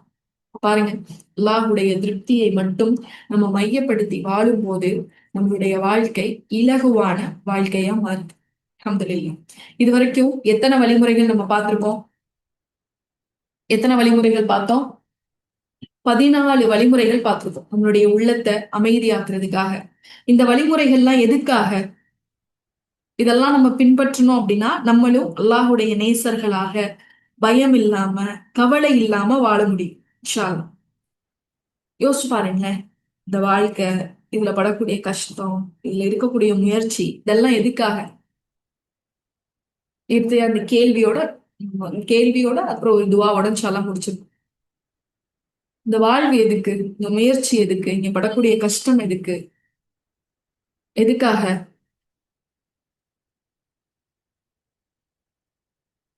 சாட்ல போடுங்க, எதுக்காக இந்த வாழ்க்கை? எதை நோக்கி நம்ம போயிட்டு இருப்போம்? நம்ம இந்த உலகத்துல இருந்துருவோமா? இல்லையே. அல்லாஹுவ பார்க்க இந்த வாழ்க்கையும் இந்த வாழ்க்கையில நம்ம படக்கூடிய முயற்சியும் இங்க இருக்கக்கூடிய கஷ்டங்களை நம்ம அனுபவிக்கிறதுக்கான காரணம் என்ன? அல்லாஹ் கிட்ட திரும்ப போகணும், அல்லாஹ்வை பார்க்கணும், அப்படிதானே? அல்லாஹ் அதுக்காக தான் நம்ம படிச்சிருக்கான். இங்க எதுவுமே பர்மனெண்ட் இல்ல, திரும்ப நம்ம அல்லாஹ் கிட்ட தான் போகணும். நம்ம வாழ்க்கை ஒரு ஜேர்னில இருக்கும், நம்ம ஒரு பயணத்துல இருக்கோம். நம்ம எங்க இருந்து வந்தோம்? அல்லாஹ் கிட்ட இருந்து வந்தோம். திரும்ப எங்க போயிட்டு இருக்கோம்? அல்லாஹ் கிட்ட தான் போயிட்டு இருக்கோம். இறைவனிடம் இருந்து வந்து இறைவனிடமே போகக்கூடிய பயணத்துல நம்ம இருக்கோம். நம்மளுடைய பயணம் நிறைவடைஞ்சிருச்சா? நம்மளுடைய இலக்கை நம்ம அடைஞ்சிட்டோமா? இல்ல, இன்னும் அடையல, பயணிச்சுட்டே தான் இருக்கோம். எப்ப நம்ம அல்லாஹ் முன்னாடி போய் நிக்கிறோமோ, மீண்டும் அல்லாஹ் கிட்ட இருந்து ஆரம்பிச்ச இந்த பயணத்தை திரும்ப அல்லாஹ் கிட்ட போய் நம்ம நிக்கும் போதுதான் நம்மளுடைய பயணம் என்ன செய்யுது? முடிவடையுது. அது வரைக்கும் நம்ம பயணத்துலதான் இருக்கோம், இன்னும் நம்மளுடைய இலக்கை அடையல. இப்ப பயணத்துல ஏற்படுற குறைகளுக்காக நம்ம கவலைப்படலாமா? ஒண்ணும் இல்ல. நீங்க ஒரு பஸ்ல போயிட்டு இருக்கீங்க. மதுரையில இருந்து நீங்க இப்ப கிளம்பி நீங்க சென்னை போயிட்டீங்க. சென்னையில இருந்து திரும்ப நீங்க மதுரைக்கு வரீங்க. உங்க வீட்டுக்கு நோக்கி வந்துட்டு இருக்கீங்க. அப்ப நீங்க வரும்போது அந்த பஸ்ல உங்க பக்கத்துல ஒருத்தர் உட்கார்ந்து இருக்காரு. அவர் உங்களை இடிச்சிட்டாரு. அவர் உங்களை திட்டிட்டாரு. அதுக்காக நீங்க சாப்பிடாம இருப்பீங்களா? அதை நினைச்சு நினைச்சு வருஷக்கணக்கா கவலைப்படுவீங்களா? உங்க பர்ஸ்ல வச்சிருந்த ஒரு 1000 ரூபாய் காணாம போயிடுச்சு. டிக்கெட் எல்லாம் எடுத்துட்டீங்க, உட்காந்துட்டீங்க, பயணிச்சுக்கிட்டே இருக்கீங்க. உங்களுக்கு தேவையான உணவுக்கு எல்லாம் உங்ககிட்ட இருக்கு. ஆனா ஒரு 1000 ரூபாய் உங்க பர்ஸ்ல இருக்க தொலைஞ்சு போயிடுச்சு. இந்த 1000 ரூபாய் தொலைஞ்சு போனதுக்காக நீங்க அடுத்து நீங்க வாழ்நாள் முழுக்க கவலைப்பட்டுக்கிட்டே இருப்பீங்களா? இல்ல உங்க பக்கத்துல இருந்த நபர் முகம் சுளிச்சதுக்காக நீங்க கவலைப்பட்டுட்டே இருப்பீங்களா? அந்த பஸ்ல வந்த மனிதர்கள் உங்களை பார்த்து அடையாளம் கண்டுபிடிக்கல, உங்களை ஒரு நல்ல விதமா உங்களை பாராட்டல, நீங்க அவங்க கிட்ட ஒரு நல்ல அந்தஸ்துல இல்லைன்றதுக்காக கவலைப்படுவீங்களா? கவலைப்படுவோமா? நம்ம பயணத்துல இருக்கும்போது, பயணத்துல நமக்கு ஏற்படுற சின்ன சின்ன கவலைகளுக்கும் கஷ்டங்களுக்கும் வருந்திக்கிட்டே இருப்போமா? கவலைப்பட்டுட்டே இருப்போமா? இல்ல. ஏன் கவலைப்பட மாட்டோம்? ஏன்னா நம்மளுடைய இலக்கு எது? நம்ம வீடு. மடி இதை கொஞ்ச நேரம் பொறுத்துக்கிட்டா போதும், எப்படியாவது என்ன செஞ்சிடலாம், வீட்டுக்கு போயிட்டா நம்ம ரிலாக்ஸா இருக்கலாம். இப்ப இந்த கவலைகள் நமக்கு என்ன செய்யாது? பெரிய பாதிப்பை ஏற்படுத்தாது. ஏன்னா நம்மளுடைய இலக்குல நம்ம தெளிவா இருப்போம். இன்னும் ஒரு 2 மணி நேரம் தான். 2 மணி நேரம் கொஞ்சம் பொறுத்துட்டோம்னா ஊர் வந்துரும். ஊர் வந்தா நம்ம வீட்டுக்கு போயிடலாம். நம்ம வீட்டுக்கு போயிட்டா நம்ம நிம்மதியா படுத்து ரெஸ்ட் எடுக்கலாம், தூங்கலாம். இப்போ எப்படி ஒரு பயணத்துல இருக்கக்கூடிய சின்ன சின்ன டிஸ்கம்ஃபர்ட்டுக்கோ இல்ல சின்ன சின்ன கவலைகளுக்கோ பெரிய அளவுல வருத்தப்படுறது ஒரு முட்டாள்தனமா நம்ம நினைக்கிறோமோ, ஆனா நம்ம வீட்டுக்கு போயிருவோம்ல, அங்க போயிட்டு நம்ம நிம்மதியா தானே இருப்போம்னு நம்ம நினைப்போமோ, அதே போலதானே இந்த உலக வாழ்க்கை. ஒரு பேருந்து பயணத்தை விட அற்பமானது தானே இந்த உலக வாழ்க்கை. அப்ப இங்க ஏற்படக்கூடிய இடர்களால நம்ம கவலைப்பட்டுட்டு கஷ்டப்பட்டுட்டு அழுதுகிட்டே இருந்தா அல்லாஹ்வை போய் நம்ம சந்திக்கும் போது எப்படி இருக்கும்? அல்லாஹ் நம்மள என்ன நினைப்பான்? சீ, இந்த ஒரு விஷயத்துக்காகவா நீ இவ்வளவு அழுகுற? நீ திரும்பி நிரந்தரமா வரப்போறது என்கிட்ட தானே. உன்னுடைய நிரந்தரமான எல்லை இங்க இருக்கே. அப்புறம் ஏன் நீ இவ்வளவு அழுகுற? ஏன் இவ்வளவு இது பண்ற? உன்னுடைய நிரந்தரமான இடம் சுவனம் இல்லையா? உன்னோட நிரந்தரமான இடம் நான் இல்லையா? என்கிட்ட இல்லையா? அப்படின்னு நல்லா நம்ம நினைக்க மாட்டானா? இப்போ இந்த உலக பயணத்துல இறைவனிடம் இருந்து வந்து திரும்ப இறைவனை நோக்கி பயணிக்கக்கூடிய இந்த பயணத்துல உள்ள இடர்களுக்கெல்லாம் நம்ம கவலைப்பட்டுட்டு துக்கப்பட்டுட்டு இருக்கக்கூடாது. கவலைப்பட்டு துக்கப்பட்டுட்டே இருந்தோம்னு வச்சுக்கோங்க, இதுக்காகவே நம்ம பெருமளவு நம்மளுடைய நாட்களை செலவு பண்ணிட்டு இருந்தோம்னு வச்சுக்கோங்க, அல்லாஹ்வை போய் நம்ம சந்திக்கும் போது நம்மளுடைய உள்ளம் கல்பன் சலீமா இருக்காது. கல்பன் சலீமா இருக்காது. கல்பன் சலீமா இல்ல அப்படின்னா நம்ம வாழ்ந்த வாழ்க்கைக்கே பயணி. அல்லாஹ் தன்னுடைய திருமறை குர்ஆன்ல சொல்றான்ல, யௌமலா யன்ஃபஉ மாலு வலா பனூனு இல்லா மன் அத்தல்லாஹ பிகல்பின் சலீம். அந்நாளில் செல்வமும் பிள்ளைகளும் யாதொரு பயனும் அளிக்க மாட்டார். எவரொருவர் கல்புன் சலீம் பரிசுத்தமான இதயத்துடன் அல்லாஹ்விடம் கொண்டு வருகிறாரோ அவருக்கு மட்டும்தான் அந்த நாள்ல கண்ணியம் அளிக்கப்படும். கவலைகளை நிறைச்சு வச்ச உள்ளம் கல்புன் சலீமா இருக்குமா? அழுகையை மட்டும் நிறைச்சு வச்ச உள்ளம் கல்புன் சலீமா இருக்குமா? பதட்டத்தையும் பயத்தையும் மட்டுமே நிரப்பி வச்சிருக்க உள்ளம் கல்புன் சலீமா இருக்குமா? இருக்காது. அப்ப அல்லாஹ் முன்னாடி போய் நிற்கும் போது குறைவுள்ள ஒரு உள்ளமா தானே நம்ம நிற்போம். நமக்கு என்ன ஆசை? நாளைக்கு வறுமையில போய் அல்லாஹ்வை பார்த்துரும், அல்லாஹ்வை பார்த்துடணும். அல்லாஹ்வுடைய வாயால சுப செய்தி சொல்லப்பட்ட மனிதர்களா சொர்க்கத்துக்குள்ள நுழையும். அல்லாஹ் தன்னுடைய திருமறை குர்ஆன்ல சொல்றான்ல, யா ஐ யா ஐயத்துஹன் நஃப்ஸுல் முத்மஇன்னா, நிம்மதி அடைந்த ஆன்மாவே, இர்ஜி இலா ரப்பிக ராலியத்தன் மர்தியா, நீ உன்னுடைய இறைவனிடம் திருப்தி பெற்ற நிலையில் திரும்பு. உன்னுடைய இறைவனும் உன் மீது திருப்தி பெற்றிருக்கின்றார். ஃபதுஹுலி ஃபி இபாதி ஃபதுஹுலி ஃபி ஜன்னதி. நல்ல அடியார்களோட சேர்ந்து கொள், நல்ல அடியார்களோட நீ சுவனம் செல். நல்லா சொல்ல வேணாமா நம்மளை பார்த்து? இந்த அழைப்ப காதுல கேட்டு சொர்க்கத்துக்கு போகணும்ன்றது தானே ஒவ்வொரு இறை நம்பிக்கையாளருடைய இலக்கு. நிம்மதி அடைந்த ஆன்மாவா அல்லாஹ் என் மேல திருப்தி கொண்டு நானும் அல்லாஹ்வை திருப்தி கொண்ட நிலையில அவனோட நல்லடியார்களோட சேர்ந்து நான் சொர்க்கத்துக்கு போகக்கூடிய வாய்ப்பை எனக்கு அல்லாஹ் பெற்றுட்டான். இதுதானே நம்மளுடைய இலக்கு. அப்ப இந்த இலக்கை நோக்கி நம்ம பயணிக்கணும்னா நம்ம மனசுல என்ன இருக்கக்கூடாது? கவலைகள் இருக்கக்கூடாது, கண்ணீர் இருக்கக்கூடாது, தேவையில்லாம நம்மளுடைய உள்ளத்தை நம்ம கனமா வச்சுக்க கூடாது. நம்ம கல்வன் சலீமா இருக்கணும், பரிசுத்தமான உள்ளமா இருக்கணும். அப்போ இந்த கவலைகள்ல இருந்தும் பயத்துல இருந்தும் நம்மளுடைய உள்ளத்தை பரிசுத்தப்படுத்துறதுக்கான வழிகள் தான் நம்ம இந்த வகுப்பு முழுக்க பார்த்தோம். ஒரு 14 வழிமுறைகள் நம்ம பார்த்தோம். அல்லாஹ்வுக்கு நன்றி செலுத்துறது, தக்வாவோட இருக்கிறது, தவக்குலோட இருக்கிறது, பிறருக்கு உதவி செய்வது, உறவுகளை பேணுறது, இப்படி நிறைய விஷயங்களை பார்த்துட்டே வந்தோம். இந்த 14 வழிமுறைகளையும் இன்ஷா அல்லாஹ் நம்ம பின்பற்றக்கூடிய அடியார்களா இருக்கு. இதை எப்ப நம்ம ஃபாலோ பண்றது? இந்த நன்றி செலுத்துறது பார்த்தோம், திக்ர் செய்யறத பார்த்தோம், தஹஜ்ஜத்தை பார்த்தோம். இதை எப்ப நம்ம பிராக்டிஸ் பண்றது? நம்மள ஒரு சிலர் காத்துட்டு இருப்போம், இந்த நல்ல அமல்கள் எல்லாம் பிராக்டிஸ் பண்றதுக்கு ஒரு நல்ல நாளை எதிர்பார்த்துட்டு இருப்போம். அந்த நல்ல நாள் எது சொல்லுங்க? இன்ஷா அல்லாஹ் அடுத்த மாசம் வந்துடும். எது இந்த நல்ல மாதம்? அடுத்த மாதம் வரும். ரமலானுடைய மாதத்துக்காக வெயிட் பண்ணிட்டு இருப்போம். ரமலான்ல இது எல்லாத்தையுமே நான் செஞ்சிடுறேன், எல்லாமே நான் செய்ய போறேன். அல்லாஹ் நமக்கு அந்த ஆண்டை இன்னொரு ஒரு ஆண்டா நமக்கு பரிசளிச்சிருக்கான். ரமலான இன்ஷா அல்லாஹ் அந்த நமக்கு எல்லாம் முழுமைப்படுத்தி கொடுக்கணும். ரமலானுக்குள்ள போனதுக்கு அப்புறம் தான் இது எல்லாத்தையும் நம்ம பிராக்டிஸ் பண்ணணும்னு நினைப்போம். முடியாது. 10 நாள் செய்வோம், 15 நாள் செய்வோம், அப்புறம் அது ரமலான்லயே அல்லாஹ் நமக்கு சோம்பலை கொடுத்துருவோம். அப்போ ரமலான்ல இது எல்லாத்தையும் நம்ம கொண்டு வரணும், நம்மளுடைய வாழ்க்கையா இதை மாத்தணும் அப்படின்னா ரமலானுக்கு முன்ன இருந்தே இதெல்லாம் நம்ம பிராக்டிஸ் பண்ணணும். ரமலானுக்கு முன்ன இருந்தே குரான் ஓதணும், ரமலானுக்கு முன்புல இருந்தே திக்ர் செய்யணும், ரமலானை நெருங்குறதுக்கு முன்னாடி அதுக்கான பயிற்சியோட நெருங்கணும். எந்த பிராக்டிஸுமே இல்லாம விளையாடக்கூடிய களத்துக்கு போயிட முடியுமா? போனா வெற்றி கிடைக்குமா? எல்லாரும் விளையாடுற மாதிரி நம்மளும் இங்கிட்ட ஓடி விளையாடலாமே தவிர வெற்றியாளர் ஆக முடியாது. யாராலதான் வெற்றியாளர் ஆக முடியும்? பயிற்சியோட விளையாடுகின்ற களத்துல இறங்குறவங்க தான் வெற்றியாளரா மாற முடியும். அப்ப எந்த பயிற்சியும் எந்த முன்னேற்பாடும் இல்லாம நம்ம ரமலான்குள்ள நுழைஞ்சு இந்த எல்லாத்தையும் நம்ம செஞ்சிருவோம், ரமலான்ல நம்ம உள்ளத்தை தூய்மைப்படுத்திடுவோம்னு நினைச்சோம் அப்படின்னா அதுல நம்ம கால்வாசி தான் சக்சஸ் ஆக முடியும். எல்லாம் வெற்றியை கொடுப்பான், ஆனா முழு வெற்றியா கொடுக்க மாட்டான். அப்ப எப்ப இருந்து அதை நம்ம பிராக்டிஸ் பண்ணணும்? ரமலானுக்கு ஒரு மாதம் முன்புல இருந்தே அதை நம்ம பிராக்டிஸ் பண்ணணும். டெய்லி குரான் இல்லாட்டி ரமலான்ல நீங்க குரான் ஓதும் போது உங்களுக்கு தூக்கம் வரும், தஹஜத்துல உங்களுக்கு தூக்கம் வரும், திக்ர் ஓதுறதுல உங்களுக்கு சோம்பல் வரும்.